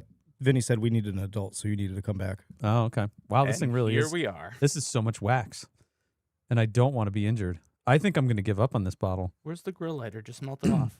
We're going to let Shane work on it. You want to use your knife or mine? We'll let Shane go on with that. I'll rinse out my glass. Just snap the neck right off and pour it in. Smash it. Yeah. Get the chef knife. Nobody get hurt here. This could make Kit, interesting podcast. Med though. Kit is on the other side of the building. With the stop the clot or stop the bleed and the Yeah. quick clot. Yeah. We got it in there. I've got med kits too. So we're closing a bunch of Eagle Rare. Those Eagle Rare 12 years are coming. One of them bumped up to 2 1/4.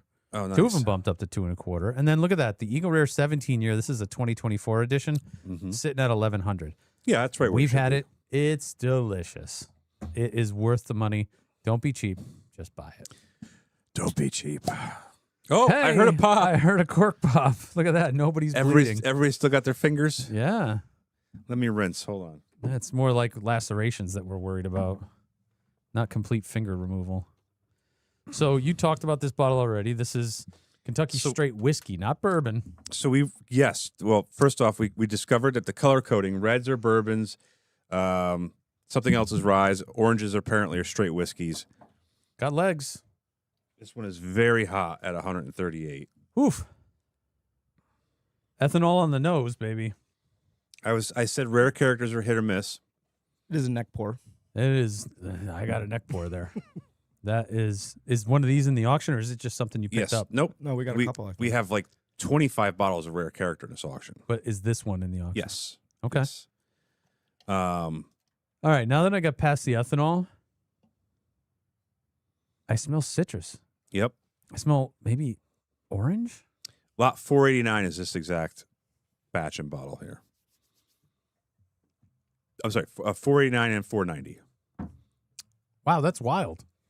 What's wild about That's it? very similar to an American light whiskey. Oh, good. I should love it then. You'll like this. It is hot though. I'm putting a tiny splash of water in that. Ooh, Jenna, if you fill your glass with this one, you're going to be on the ground. clear out your sinuses. Drink responsibly. Yeah, it does. Mm-hmm. Yeah, I'm putting water in that. That's something that would hold up to a rocks pour. 138. That is good though. A lot of you're right. It is like an American. It's a fruity version of American light whiskey. Oh God, put a dash of water in that, and it's way better. Cuts it down. I still got orange rind, but I'm getting something else, sort of sweet, sort of saccharine-y. Maybe that's what. Maybe that's why they went with the orange for the label. Yeah. What's that? Genesis caramel. Okay. Jack Quellen. Generally speaking, that's a fantastic $80 bottle. 80. Yeah. I'm not upset with that for 80, No. but it needs water. No question. This is probably one made for ice. Yeah. But even if you put that on the rocks, You gotta wait an pour hour. the same as you do Summertime. like a 90 minute a 90 proofer, it's a lot of alcohol. Yeah, my stomach doesn't like the high alcohol anymore. But kudos to Rare Character. What's in there is not bad. So And the price point, not bad. I misspoke. I thought they were a Distilling producer. non-distilling producer, but they are. I think part of their shtick is finding rare bottles with rare character to them or Yeah. unique character to them. Yeah, So- they pick everything. And then Fortuna is another one that they own or is part of them. I've never had a Fortuna. I see I the haven't. label all the time. They seem to have a cult following to it, and Definitely hot. Citrus. Very. Yeah. It's good. Yeah, I'm like looking at their whole product line. Oh, the Black Hill, Brook Hill is theirs as well. okay, we have some of that in the auction as well. I think it already closed. Yeah, Closing on the Eagle Rare 12 year sold at 2.25. nice. One of them's at 250. Two of them are at 250. They got extended bidding. You got racehorses here, huh? And the 175 of Eagle Rare 10 year, that's extended bidding at 140. You just don't see that format very often. They figured out that they need to read for 175. It shows full on my screen. Does it show full on the app? No, it doesn't. So you want to move the 175 up just after Eagle Rare. Yeah. Okay. That's fine. Well, I was thinking that maybe we put it in that description field. The secondary Oh, description down field. below. Yeah. And maybe put the proof in that or some Yeah. of the other, like with the Blantons, maybe you put the letter in there. So if people are looking for specific letters. I don't know if it says searchable though. But yeah, No, we but can it talk pops about up it. right like as You you're can see scrolling the app. Yeah. I don't know how searchable it is in the app though. We could test it. No, I think to do searchability, I think we would have to create those subfields under the whiskey and the Yeah. bourbon. All right, Elijah Craig coming up a few lots away as well, including that 15-year, the 23-year, 23-year sitting at 800. Oh, I'm glad you put the stag in, Shane. So on the bottle cam right now is George T. Stagg. Funny story about us the other day. Tom and I go Which to story? lunch on Friday Oh, yes. in one of our favorite restaurants. Go ahead. I'll announce it later. I was going to say there's those other stags you're about to talk about are flying real low. Yeah, we'll get to it. That's part of the story. Yeah. You love jumping ahead. I do. So this is George T. Stagg from the BTAC Buffalo Trace Antique Collection. Typically, the bartender that we had at Byron Rondo the other day called them Christmas bourbons because they do kind of come out around that time. They're fall releases. Yeah, they're a lot fall of liquor releases. stores hold on to I them think he until meant- the Christmas time. I think he meant Christmas time because people were willing to spend that much on them. Really, we see them all in the fall. I know. Yeah. At least around here. That's fine. So, good question Tom always asks when he goes and sits at a bar. He goes, what do you have special for whiskey? What's new or exciting? And They usually always- the bartenders know. And well, they always start with, well, we've got Blanton's and Taylor and Buffalo Trace. I'm like, no. Impress me. What a dick thing to say. No, I don't say it like that. But I know what you mean because the way you say it. well, they're just used to serving well liquor, which is whatever. Well, if you're a bartender, you need to know about whiskey, but you also have to know about Campari, about gin, how to mix a drink, how to pour a glass of wine, what the wine tastes like. Yeah, You have there's- to know a lot. It's you got yes, and then you got someone. I'm asking about whiskey. The other guy's going to ask about tequila, and another guy's going to ask Yeah. about rum. So Yeah. But you ask a legitimate question, what do you have special for whiskey? And the bartender goes, Pappy Van Winkle 15 and Stag. And we were like, oh, how much is the stag? They go 35. And we were like, Okay. oh, that's a reasonable price. Yeah, we'll each have a stag. And they runs over to the other bar to grab it, comes back, starts pouring it. By the time we look down, it's Stag Junior. Formerly known as Stag Junior. Now it's called Stag. So the bartender wasn't wrong, but Right. we thought George T. Stag. Right. We were like, oh, it'd be nice to have a George T. Stag. It's been a while. Right. And the years do vary. And 35 is a pretty good deal. Yeah. That's Manhattan prices. And Did you ever tell a story about Manhattan? And we did the pricing? whole Yeah, Manhattan yeah, thing. By Manhattan prices, Tom, means that it's actually really easy to find a high-end And bottle cheaper, for a ironically. lower price in Manhattan. We should. I just had an idea. I had an idea for a road show. Okay. You know how people go to Kentucky for bourbon tours? Okay. Let's go to Manhattan for a bourbon tour of cheap, high-end whiskey. Oh, you got Pappy 23? How much? $40 pour. Fantastic. I'll take it. Good luck finding Pappy 23 for $40. I'll bet you $1. I went to Michael Jordan Steakhouse at the Mohegan Sun That's Casino. not Manhattan.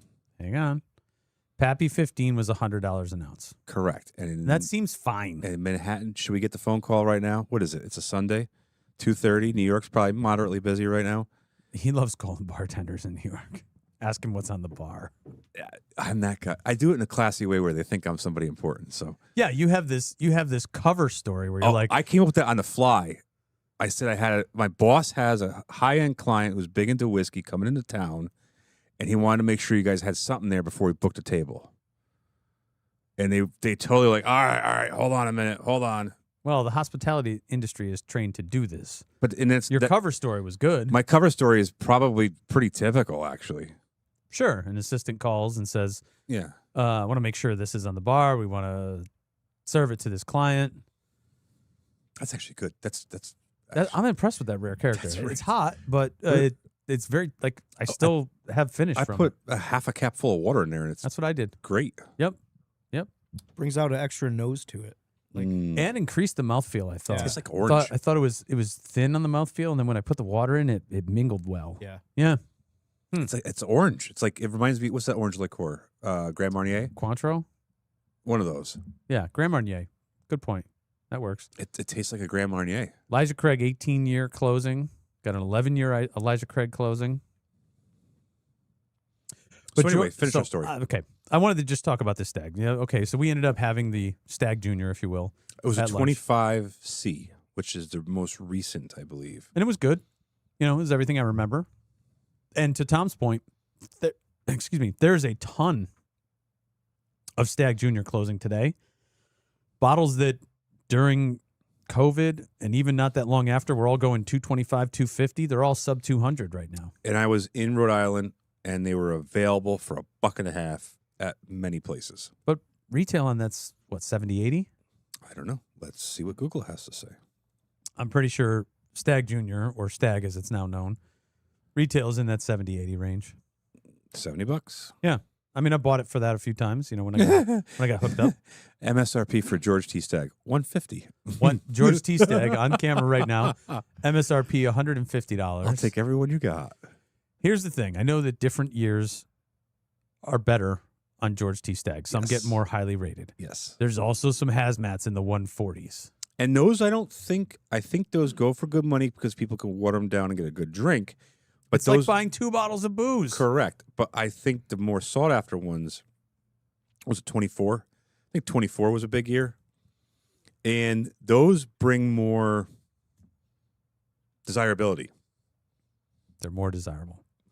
But here's the thing. I wanted to point this out to somebody right now. George T. Stagg, typically 700 to 900 in our auction. Yes, MSRP is 150. Good luck finding it. Everything selling 700 or less. So the 2022, 700. The 2023, 600. Stagg. Well, wait a minute. Stagg? No, I disagree. George T. Stagg. George T. Stagg was always a sub $1,000 bottle. There's some that bring more. It's the Eagle Rare and the Sassy 18. The Eagle Rare 17 is always north of 1,000. But look at this. We have one sitting right now at 550, which means for $600 right now, you could score a bottle of George T. Stagg. Mm-hmm.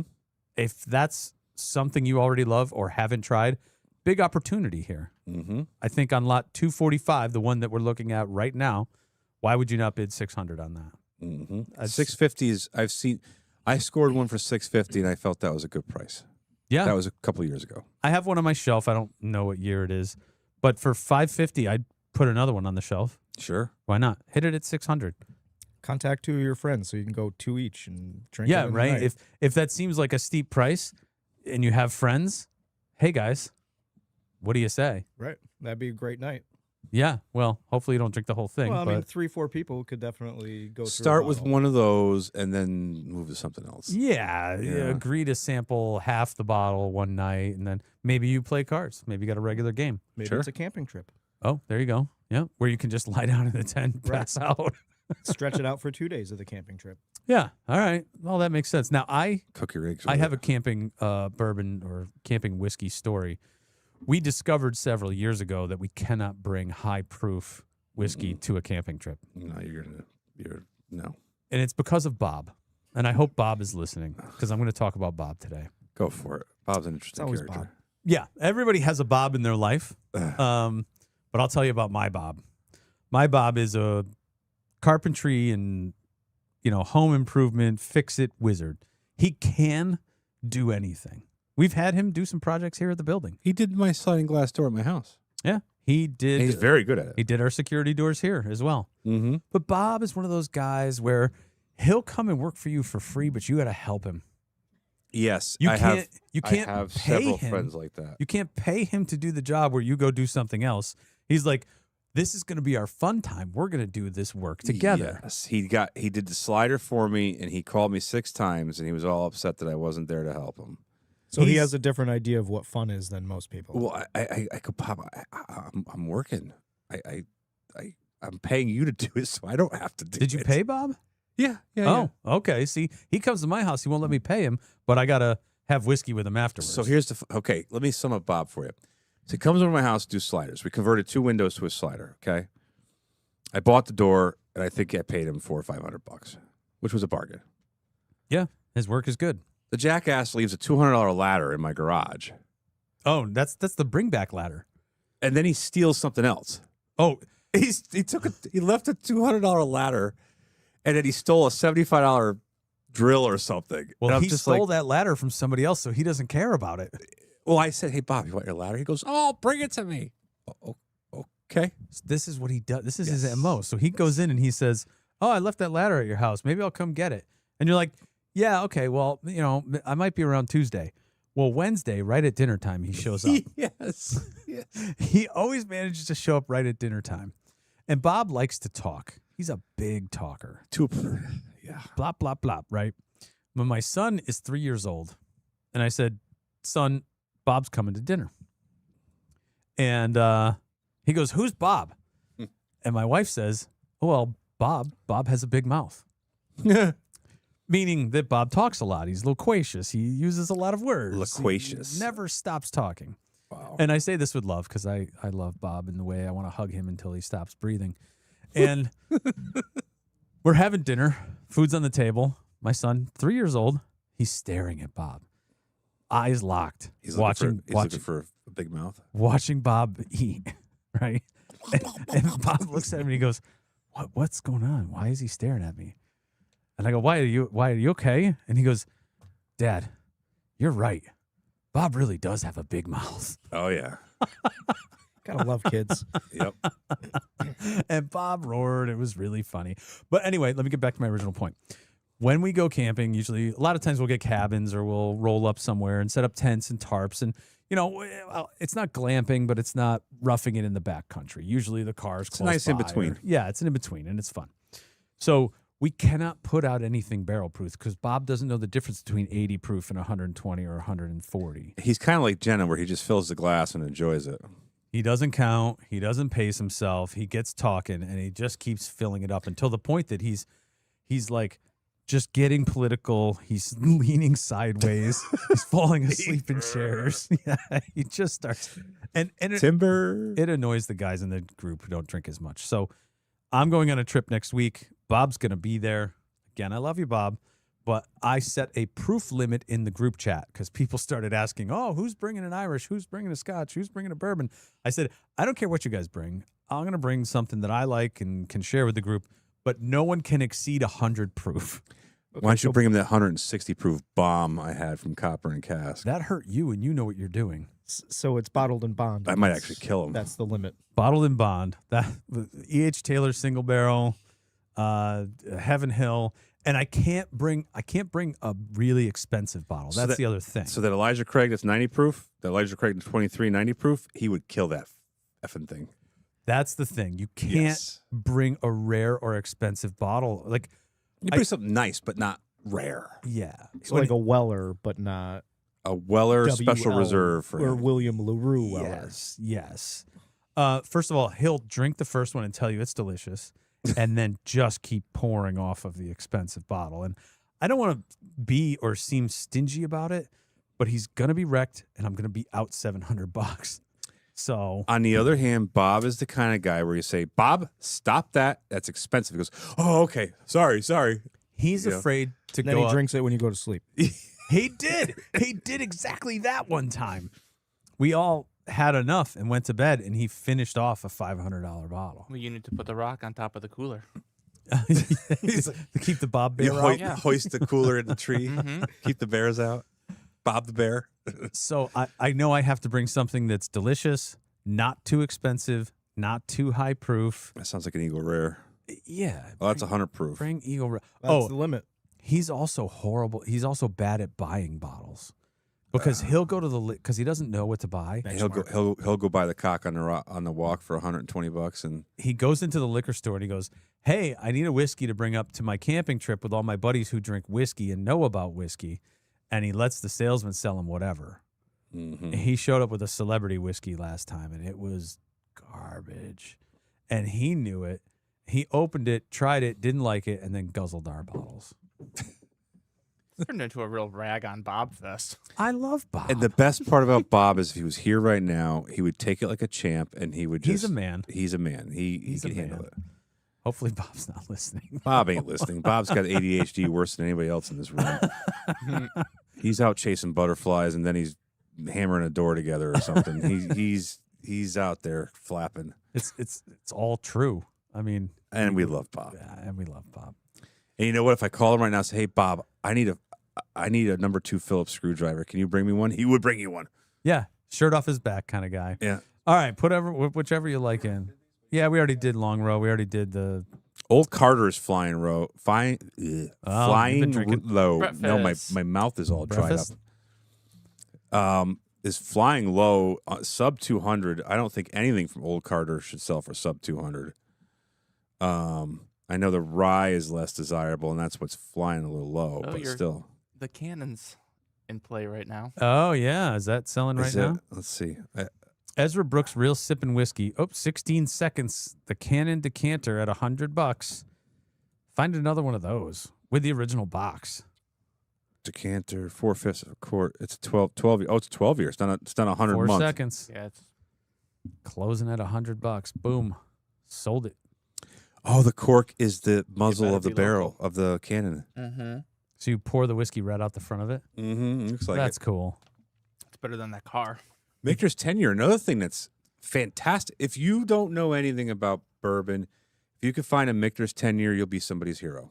Michter's 10 year is delicious. Yep. Now, I did put this one in play for a reason, and it's because Michter's 10 year has a wide variety of values. Mm-hmm.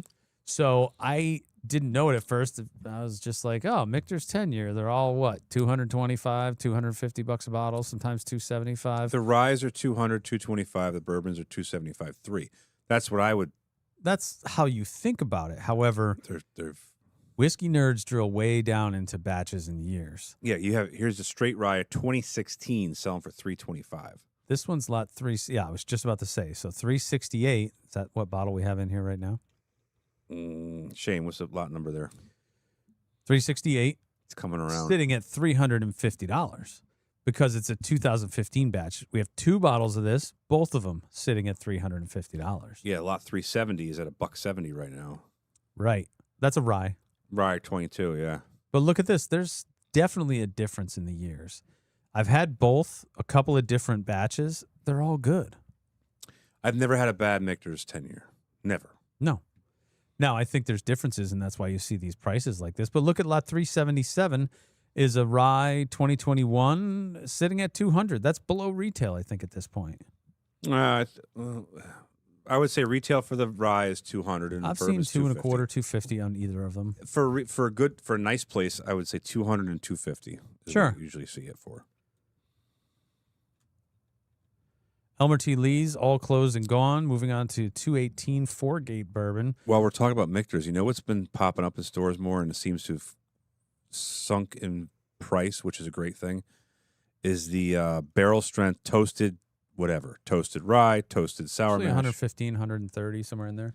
Yeah, they were north of 200 at one point. And retail or auction? Auction. Well, Here's the toasted barrel finish bourbon, $160. That used to be nothing under 200. yeah, but it's also good. Right. That's the thing. Toasted barrel finish sour mash, $80. I like to see these prices, though. I feel like people are able to attain things now. People can get into the hobby easier.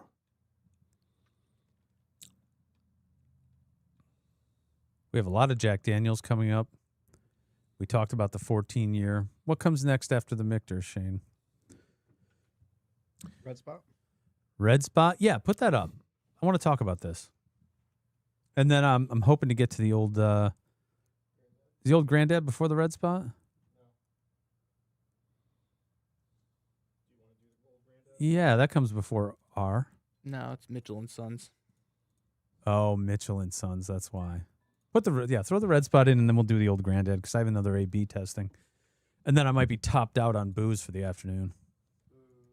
Boo! Yeah, weak. Just take smaller sips Smaller sips. or smaller pours. All right, Red Spot. Mitchell and Sons. Thank you for pointing that out, Vinny. I'm glad you solved the mystery for me. We had some Redbreast earlier. The Spot series is probably my second favorite, but very close to the Redbreast. And this is the top age statement for the Mitchell and Sons spots. You got green spot, yellow spot, blue spot, red spot, and gold spot. Every one of them is good. Gold spot varies. They're There's a 9-year and a 13-year Yep. gold spots. There is not a flaw in any of these whiskeys. They are all beautiful, delicious, good Irish whiskeys. mm-hmm. Green spot you should find on the shelves around 60, 70. 6, 7. Okay. And yellow spot pushes over 100. Blue spot now 2 plus, which is a 7-year age statement, but cask strength. And then the 2 golds, they were each independent 1-year only releases. I'm surprised people didn't go bonkers for those. I'm shocked that they didn't because they're delicious and buttery and easy to drink. You love the buttery. Well, it's an Irish whiskey tasting note. So Red Spot, at 15 years, we've opened on this show probably more than once. And I like to just drink regularly. Thanks, Tom. But when you go to a store, retail on Red Spot, local here in Connecticut, I've seen just under 300, 279, 289. I wonder if tariffs played into that. I don't know, but I see it sitting now, whereas it was hard to find before. Mm-hmm. And in our auction right now, this is sitting at, what, 130? Let's take a look. 130. That is under half of current retail. Wow. If you have a friend who likes Irish whiskey, buy them the best spot. You're still under retail. So don't let that one slide by. I'm shocked that it's at that price level. When if you had to have one in a store, $289. Now it's worth it. I get strawberries and cream off of this. It is a different experience from, let's say, the 15-year Redbreast. I'd love to see a hyper age. Is this the spot. cask strength one? I'm No. not sure what the proof on this one is. No, there's one. The blue spot is 92 the cask proof. strength. So if Spot manages to hold some casks back and we can get a gold spot that goes 20 years, 18, 19 years, that would be really nice. Mm. I'd love to see what a lot of age does to the Spot series. According to you, it gets really buttery. They all moving on. Mm-hmm. Do Do you not like butter? I love butter. It's just I don't know. When I drink whiskey, I don't think of butter. You don't get a buttery note off of that Smooth. Redbreast 12 Okay, year. smooth. The word smooth. Smooth is not a tasting note. I understand, but that butter to me says smooth. Don't be a noob. I'm not a noob. I'm just calling you a noob. What comes after the red spot? Old Forester. Old Forester. All right, I'm hoping Tom can answer this one because I don't. You seem to be more of an Old Forester guy than me. Yeah, well, it's a Brown Forman product, I believe, right? If you don't know what it is, Googling it doesn't count. No, I'm doing something else. All right. I want to know what King Ranch is. I don't know. It So, looks like the same logo as on the Ford trucks. All right, so yes, I just learned Is that true? King Ranch is an actual ranch in Texas, and they are so big and so prominent in the area that they have not only their own trim package of trucks, they also have apparently their own Old Forester product. Or So you're telling me that logo on the truck and the whiskey is a place in Texas? King Ranch is the largest working ranch in the United States, 825,000 acres in South Texas. It's bigger than Rhode Island in one ranch? Yes. What? Yes. And they have It's probably a few Rhode Islands. yeah, I was going to say, that's Rhode Island's tiny. Wow. They have their own collaboration with Ford Motor Company for a Western style truck trim. They have their own casserole. Oh man, that is a symbol of success. I King would Ranch like my own chicken casserole. There we go, baby. We're making it. Mom, if you're listening, we need King Ranch chicken casserole. So we're gonna drink King Ranch whiskey inside of a King Ranch Ford pickup with and cowboy eat hats, King baby. Ranch. You could rock a cowboy hat. I could. You could. I don't know that any cowboy would give you respect for it. None. But I could not rock a cowboy hat. I could do a cowboy hat, and I'd look really good, and then they come up to me and start talking to me like, "Oh, screw this guy." This guy's never been on a horse. Yeah, Do you think I have it's- been on a horse. Do you but think yes. it's acceptable to put spurs on New Balance? Was it Billy Crystal with City Slickers there or whatever? Yeah. That would be me. Oh my 100%. God, Mama Selma, get on this casserole. What's Yeah. well, all right, you've said it. What's in King Ranch is chicken from- casserole? this is from- Similar to a lasagna, it features alternating layers of corn or flour I tortillas, wish I could show this picture. a savory mix of shredded chicken, canned creamy soups, diced tomatoes with green chilies, all baked under a thick layer of melted cheddar cheese. This It looks- sounds good. that's not a casserole. That's a dip for your chips there. It's got tortillas in it. You got to slice it. Yeah. It's The a chips Tex- are already in Tex there. The lasagna. tortillas. So it's Mexican lasagna. Texas. Tex-Mex South lasagna. Tex-Mex. Texas lasagna. Okay. That looks delicious. Uh, That my wife would that. You know what? We may make that tonight. We may go to Big Y or Stop and Shop and get that right now. in order to eat that, you have to work all day as a cowboy. Otherwise, you're going to turn into I'm working right now. You're going to turn into a king-sized ranch. Hey, America, baby. Hey, remember that holster we had? That holster belt? Oh, we had a. It was like a size 52 or it was 56. it was a 58 waist gun holster. I could have for double Could have guns. been a bandolier across me.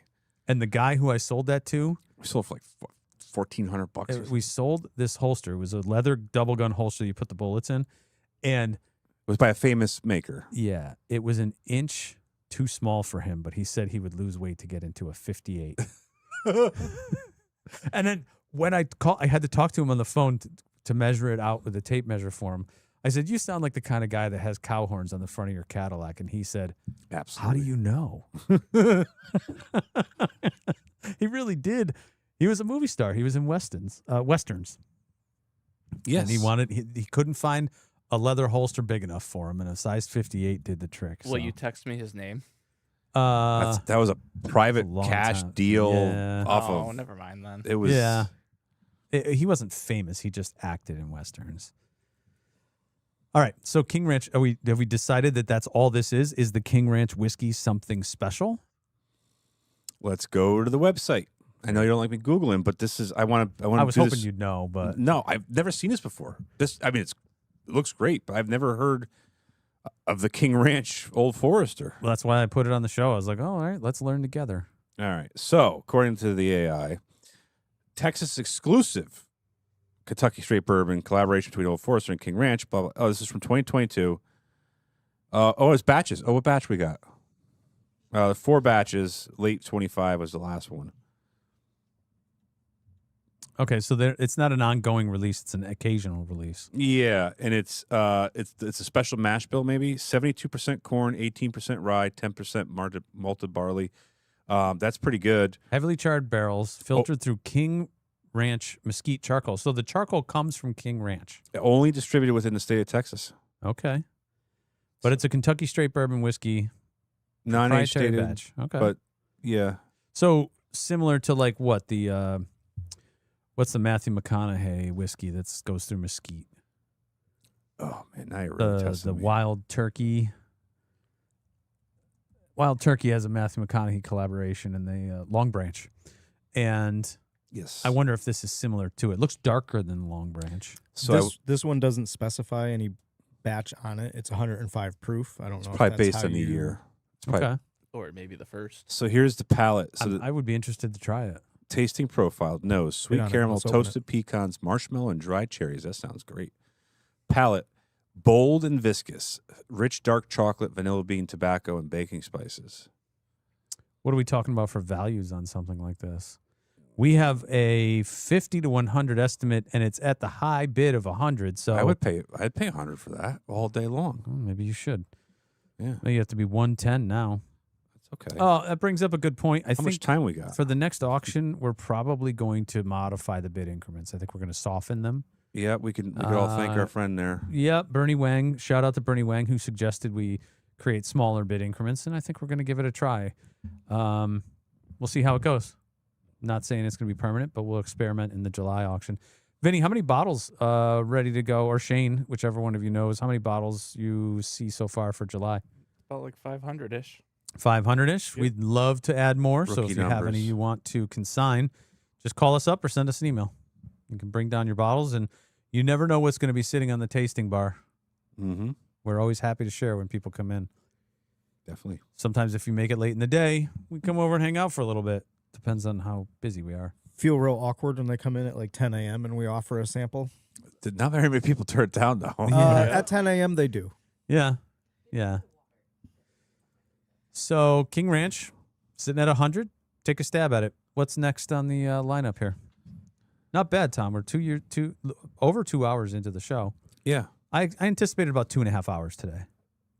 Oh, we're coming up to Old Granddad. Yeah, this is going to be fun. We're going to get to drink something on this one. Okay. So we've talked about it a bunch of times on this show, but I want to do a little experiment.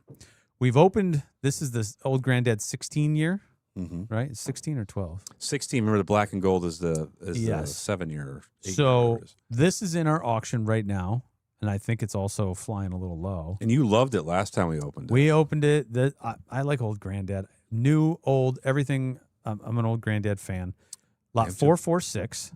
And this is a newer release, but a 16-year age statement. I don't think they're getting the attention that they deserve. It's 114 proof, correct? Nope, this one's a bottled in bond.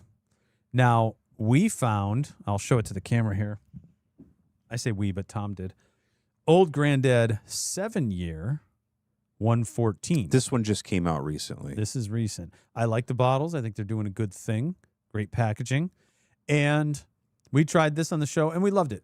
For a 7-year Old Granddad at 114 proof, absolutely delicious. I think the Old Granddad mash bill is excellent. I think it's And- been the same the whole time. Sure. And you Old Granddad 90 proof is a bottom shelfer. That's what you mix with. But it 114, standard 114 is a bottom shelfer. right, but it ages wonderfully. Yes. And So here is my personal bottle of Old Granddad 16-year. I'd like to go back and forth. So should we start with the 7-year and then try the 16, or go vice versa? Start with the 7 year. It's already opened. All right. 7-year. I think I'm gonna go to King Ranch. Is it a place for tourists? Oh, it's huge. There's guided hunting tours here. Company love- trip. Oh, this is a cool place. All right. So the 7-year, I'm sorry, I'm stuck. you found a place in Texas? My ADHD is working, and I found, so if anybody has ADHD, once you get into something and you love it, you just keep doing it, and that's what I'm doing right now. So like gambling? Yeah, well, you run out of money sooner or later. So Same thing with socialism. yeah, Wow. It's getting late in the day here, folks. Like I said, another half an hour, we'll be good. All right, here we go. I'm going a little sample. Are you truly A-Bing it? Hold on. I want to get... No, I'm going to drink some of one and then I'll do the other. Okay. So I'm going to wait until you guys try it before I say anything because I immediately noticed some differences for sure that it's 7 years versus 16 years. But interesting. I haven't had 16 year in a while, though. Yeah, it's been a few weeks. I'll crack it. 7 years, great. It's great. What was the price on it? Do you remember? I scored a good deal on it. I think Taylor at Worldwide hooked me up. Is that proof a little much for you there, Vinny? 114? The prior one. I just finished it. I'm sipping. I'm not bombed like all of y'all. I'm not either. My mouth Okay, is dry. breakfast. I'm dehydrated, but yes. Sure 50, 60 bucks. Okay. I think Taylor gave it to me for 50, 60 bucks, and I said, sweet, I'm going to feature it on the show. And I love the packaging, love everything about it. Like Old Granddad. Their labels are great, right? This is the same bottle style that's been around for 40, 50 years. This but wide it's mouth. orange. It's great. Definitely good. The 114 is all the same bottle. It's that little squatty bottle there. That's a funky cork pop. It's a fatty. Little thing. That is good though. It's orange. It is very orange. Here's the 16 year going around. I just had the 7 year. Great, sweet, sharp. I like it. Totally different.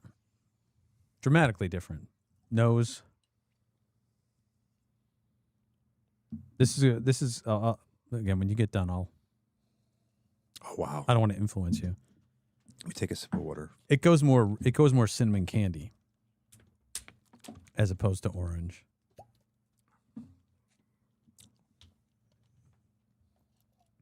The nose is different, though. Yeah. It's more charred. It's more. You get more oak and more barrel. I don't want to say oak. It's older. You can tell it's older. That's I mean, that's the obvious, but slightly lower proof. But what I can say is that the age is everything here. Well, I mean, that's the That 7 year 114 is good, great, perfect price point. But this 16 year is got the complexity of a 16-year-old more complex. whiskey. 16-year-old whiskey. Yes. And it's sitting in the auction right now. Look at this.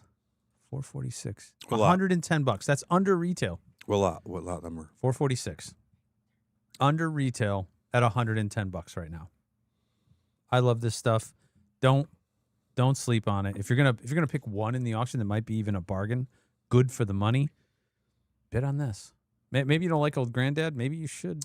I think revisit it at I this think level. that's the problem is Old Granddad for younger drinkers or newer drinkers to the hobby. They see it on the bottom shelf and they're like, why am I going to pay so much for a bottom shelfer? And they have to understand that it goes from the bottom shelf to the top shelf after 16 years of barrel aging. Right. And it's good stuff. Someone who's not into bourbon, they go, well, where should I start? Oh, What's good for the money? And it's like, listen, Evan Williams bottled and bond, best handle out there, good price, delicious bourbon. Old Granddad 114, great way to go slightly up in proof. Heaven Hill bottled and bond. There's so many good standard releases out there that you can start with that aren't hot, that aren't, too spicy or too complex. And you can get and enjoy bourbon that way. What are you bidding on the auction? No, we're referencing all these bottles, and I'm curious what stuff's going for. I think that's the biggest thing for me is like, I'm just following the market, if you will. Okay. It's 307, and we're at lot 256 of 700. We're just over a third of the way there, I think. Right. We have, I'd say we're going to probably go another 20 or 30 minutes on the show. We talked about the Redbreast, so we don't need to do that again. Grander 13-year toasted oak. What is that? 19 seconds left, but I have no it's idea a what that is. Panama rum. Interesting. That looks good, actually. We do actually have a lot of rum in this one. Yeah, July 2. Or as well. July is has a- rum, yeah. Rum Okay. That's a summer drink. What's next on the bottle list here? I think I'm actually officially out of things to A/B test, which is Did good. we so. exhaust our bottles? All right, yeah, put this up. It's a 13-year. We'll look at the back. There's a big number on it. 15-year. Again, this is one we're going to learn about together. It's Take, T8KE, who's a big Reddit reviewer, writes, highly respected for reviews. I did a little research into where it all came from, but I think just you have a username and someone who does picks.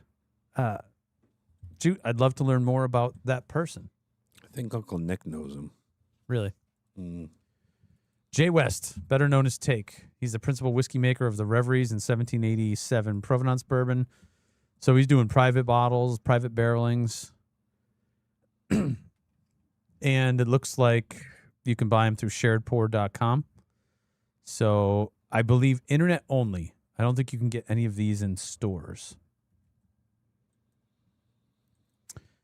He calls him a whiskey maker. T8KE. Take. So I think it's unusual for us to have this in the auction because this is something you can only get online. So someone decided that they would buy this, that they didn't want it for some reason, and put it in the auction, but it is performing well. Maybe because you can't get it anymore. Maybe because lot 594. This Revelry is one of the latest ones he's done. His website's very mysterious. Right. He's the Banksy of whiskey. He is the bank. I was just going to say that. He's the Banksy That's of his whiskey. name. So you think, okay, who's Take? Contact me. You think about, you're like, there's no picture of this guy. So we're exceeded estimate on this right now. This is 15-year single barrel strength straight bourbon, 107 proof. Oh, he sold his website of reviews. Wow. Good for him. Yeah. We're at $375 on this bottle right now. I wish I knew what the MSRP was, because is it bringing more or less than the original price? I don't know. Doesn't really show a price. We're within secondary. I do what I want and I love what I do. You know, that's a hell of a way to live. Mm-hmm. Sounds like my kid. MSRP was $299 and we're at $375. So this is selling for more than MSRP. It must be a good bottle. I think the idea is that everything he touches is a good bottle. If you can craft your reputation like that, that matters. That's like Old Stubborn does that. Another company that does that is Pursuit United, which is the Bourbon Pursuit podcast. They started putting together their own blends and ryes. So wait a minute. Hold on. I'm looking at something. That's a 15-year-old? 15. That might be a rare deal because there's 9s and 17s and this thing called a Raven, but the 15-year is not even on the website. So maybe that's a really old one? If you're into this, if you like someone's palate, that's one thing I like about YouTube is there are certain reviewers that I watch on YouTube and I respect their opinions because when I've taken their advice, I'm happy. So I know if my favorite reviewer, like Matt Porter, ADHD Whiskey, if he likes it, I'm pretty sure I'm going to like it. Right. If he doesn't like it, I'm pretty sure I won't like it. There's other reviewers that I feel are maybe less transparent, maybe just reviewing something to have that bottle or be cool, you know, less integrity. Yeah. But it sounds like Take has integrity and that the products are well selected. I think he has such a strong name in the industry that he's a celebrity. Didn't I see a bottle by him at Conti's the other day? We did? So I don't know. I feel like I did. I mean, he's got his hands in every major. So he's doing picks from everybody. Yep. Yeah, okay. Well, our bourbon is his Reddit group. Yeah, r/bourbon. That's his? Looks like I know he's in there. This is I think this is what you saw from Conti. Our bourbon single barrel selection by Take. Oh, okay. And I think Nick knows him from our bourbon, so Maybe he's local. Maybe we can get him on the show. Ask him what this is all about. Who the hell are you? We'll nail down the Banksy of whiskey. Is there a picture of him? Does he put his own face? That's what I mean. Oh, there's no picture. He's one of them guys. Oh, he's hiding. Use your imagination. He might not want to be on the show then. No, he'll be. I'm Jake. He's got the blurred out face and the thing that hides your voice and everything else. Never mind the man behind the curtain. Yeah. Yeah, like I thought I had the digital voice. I could blur out my voice, but I don't have it. And you said his name was Jay West, right? Yeah, it's what. What to talk about a generic freaking name? Like you can't even. You know. Now I'm intrigued. Oh, good luck being an internet sleuth.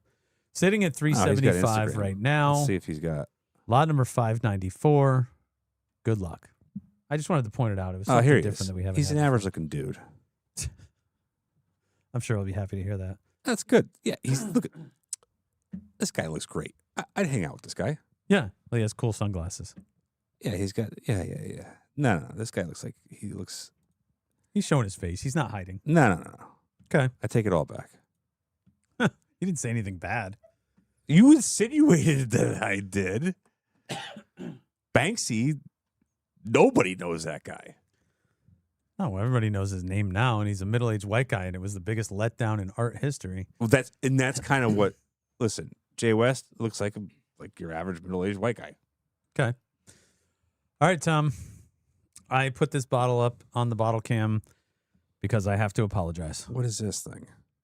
Well, it's blended scotch. Is that White Horse? It's White Horse blended scotch. This seems like something I'd get yelled at for bringing in. Yep. And I looked at this bottle and I'm like, that stuff's not worth anything. That looks like what you put in your weed whacker to get it started. Without in the looking at your wintertime. computer, what do you think that's worth? $50. I mean, I tops. could tell you what the last two in last month's auction went for. What did the two in last month's auction go for? 200 each. 200 each. Somebody's Same drunk. exact bottle? Yeah. All right.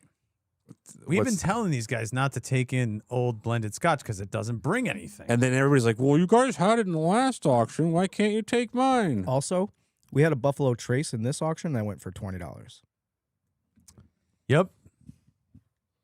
which I would get yelled at for. Quote unquote yelled. I don't understand where we can find happy medium because this is about to get weird. We had Buffalo Trace in this auction that sold for $20 and $30, right? And I'll be honest, that's not necessarily a profit for the company. Right. We spend more than we make on that. Generally, White Horse or any dusty blended scotch sells for $20 to $40, and I go, guys, maybe we shouldn't take this. Mm-hmm. It's not making us any money. There are 2 bottles of this White Horse in today's auction, closing in 3 hours. And they are at $225 each. So they exceeded last month. They're higher than last time. So tell me why. Oh, We had the answers. I don't even know, why. Is this like pre-World War II stuff I'm looking Oh, at? this is pre-World War II bottle. Yeah, look at that twist top opener. So it's on it. not radiated by nuclear war? Is that like maybe that's what it is? How does glass react to radiation? And does Poorly. Pond think we've been through radioactive wars? We have. No, the testing. Japan has. Actually, well, yeah, that and the radioactive testing. What's the thing you do with the black light? Radio. Oh, yeah, that you can do some of that. I don't want to get into it, but what I want to know is Why? it the liquid inside? So Fruit Bat has one for $1,500. Is that it? Are people just looking at high internet retail? So well, Fruit Bat's Fruit Bat. We all know how that works. But The bottle's full and it's intact. something about pre-war, pre-1945 White Horse is something magical. Did they get bombed in World War It's II? blended scotch. But like what? Why? Did Scotland get bombed? I don't know. Probably. I mean, Britain did. But Britain did, yeah. So I feel like I lack Oh, hold knowledge on. in this. Hold on. subject. AI's got your back, Ryan. Oh, great. Pre-war White Horse Scotch whiskey is legendary, highly collectible blend featuring a heavy core of Lagavulin. Lagavulin. Thank you. Prized by collectors and historians like Marcin Miller and Dr. Nick Morgan. These early 20th century bottles offer a rare glimpse into past eras, famously containing rare malt mill single malt. So Hi, Dr. Nick. Doctor, So I it's- was just going to say that. I was thinking that. Dr. Nick Riviera. it's better blended Scotch, is what you're saying. I It's guess good, so. Good juice. The twist and seal screw cap is pre-war from the 20s. Pre-war strength. Labels on surviving pre-war and World War I era stock proudly noted pre-war strength. What's the strength on this? Not stated. In fact, there's very little transparency in labeling on blended Scotch. They just omit a lot of information. We don't have the proof, and we don't know what's in there. According to AI, we're selling it cheap right now. I have a feeling this is a big deal in UK. Yeah, I'm sure there's some Scotch drinkers who think this is just the bomb. Well, some of the customers know. Let them get a deal. It's Diageo project. How product and How it got from Scotland to here as what was probably a mid or bottom shelfer, sat in someone's basement and came back through our auction. I don't know. It's interesting. Very. So maybe, and maybe we're editing the business real time, maybe the 1970s and 80s blended we pass on. Or like Pre-60. Yeah. Or like, maybe the early 70s and sooner, depending on. If it really is a dusty like this, I think Well, we put it because in. I've noticed that like the 50s and 60s, even if it's like a Seagram 7 or that Canadian Yes. Club, yes, they still do well. pre-World War II But seems to be a thing. post-war, Even 50s, like yeah. the 50s, Pre- pre-Vietnam War or Okay. whatever, Yeah, you know. Okay. some war. All right. So maybe that's our our dividing line. timelines are all based on war. All right. Well, I think there's only one or two more bottles left to do. Let's. Now, well, wait a minute. Now I want to get a You want to taste this? pre-68 blended Scotch. I'm not expecting to enjoy it, but maybe I'm wrong. Now I need to find a Dusty to drink it. We had a Cuddy from that era, Cuddy Sark, 1940s, and and it it was was really good. Awful. Oh no, I liked it. Everybody loved it. Awful. I gave it to Perugini, and he poured it for all his Scotch guys, and they absolutely Good loved for it. you guys. Tom, Tom did not like it. That's correct. we poured it at the Connecticut Bourbon and Whiskey Enthusiast event. Gasoline. Ooh, what's that you got? Black Label Wild Turkey. Huh? Real dusty turkey. What lot number? This is 80 proof with the box. Austin Nichols Wild Turkey. Do we have an idea on the year? That's a lot of scrolling. 70s, 80s. It's a great area. $140 Buck, for an 80 proof. $180. Oh, You're looking at the wrong one. oh yeah. Yeah, we have one without a box, and this one has the box. Good score, guys. Now, this is technically not the cheesy gold foil.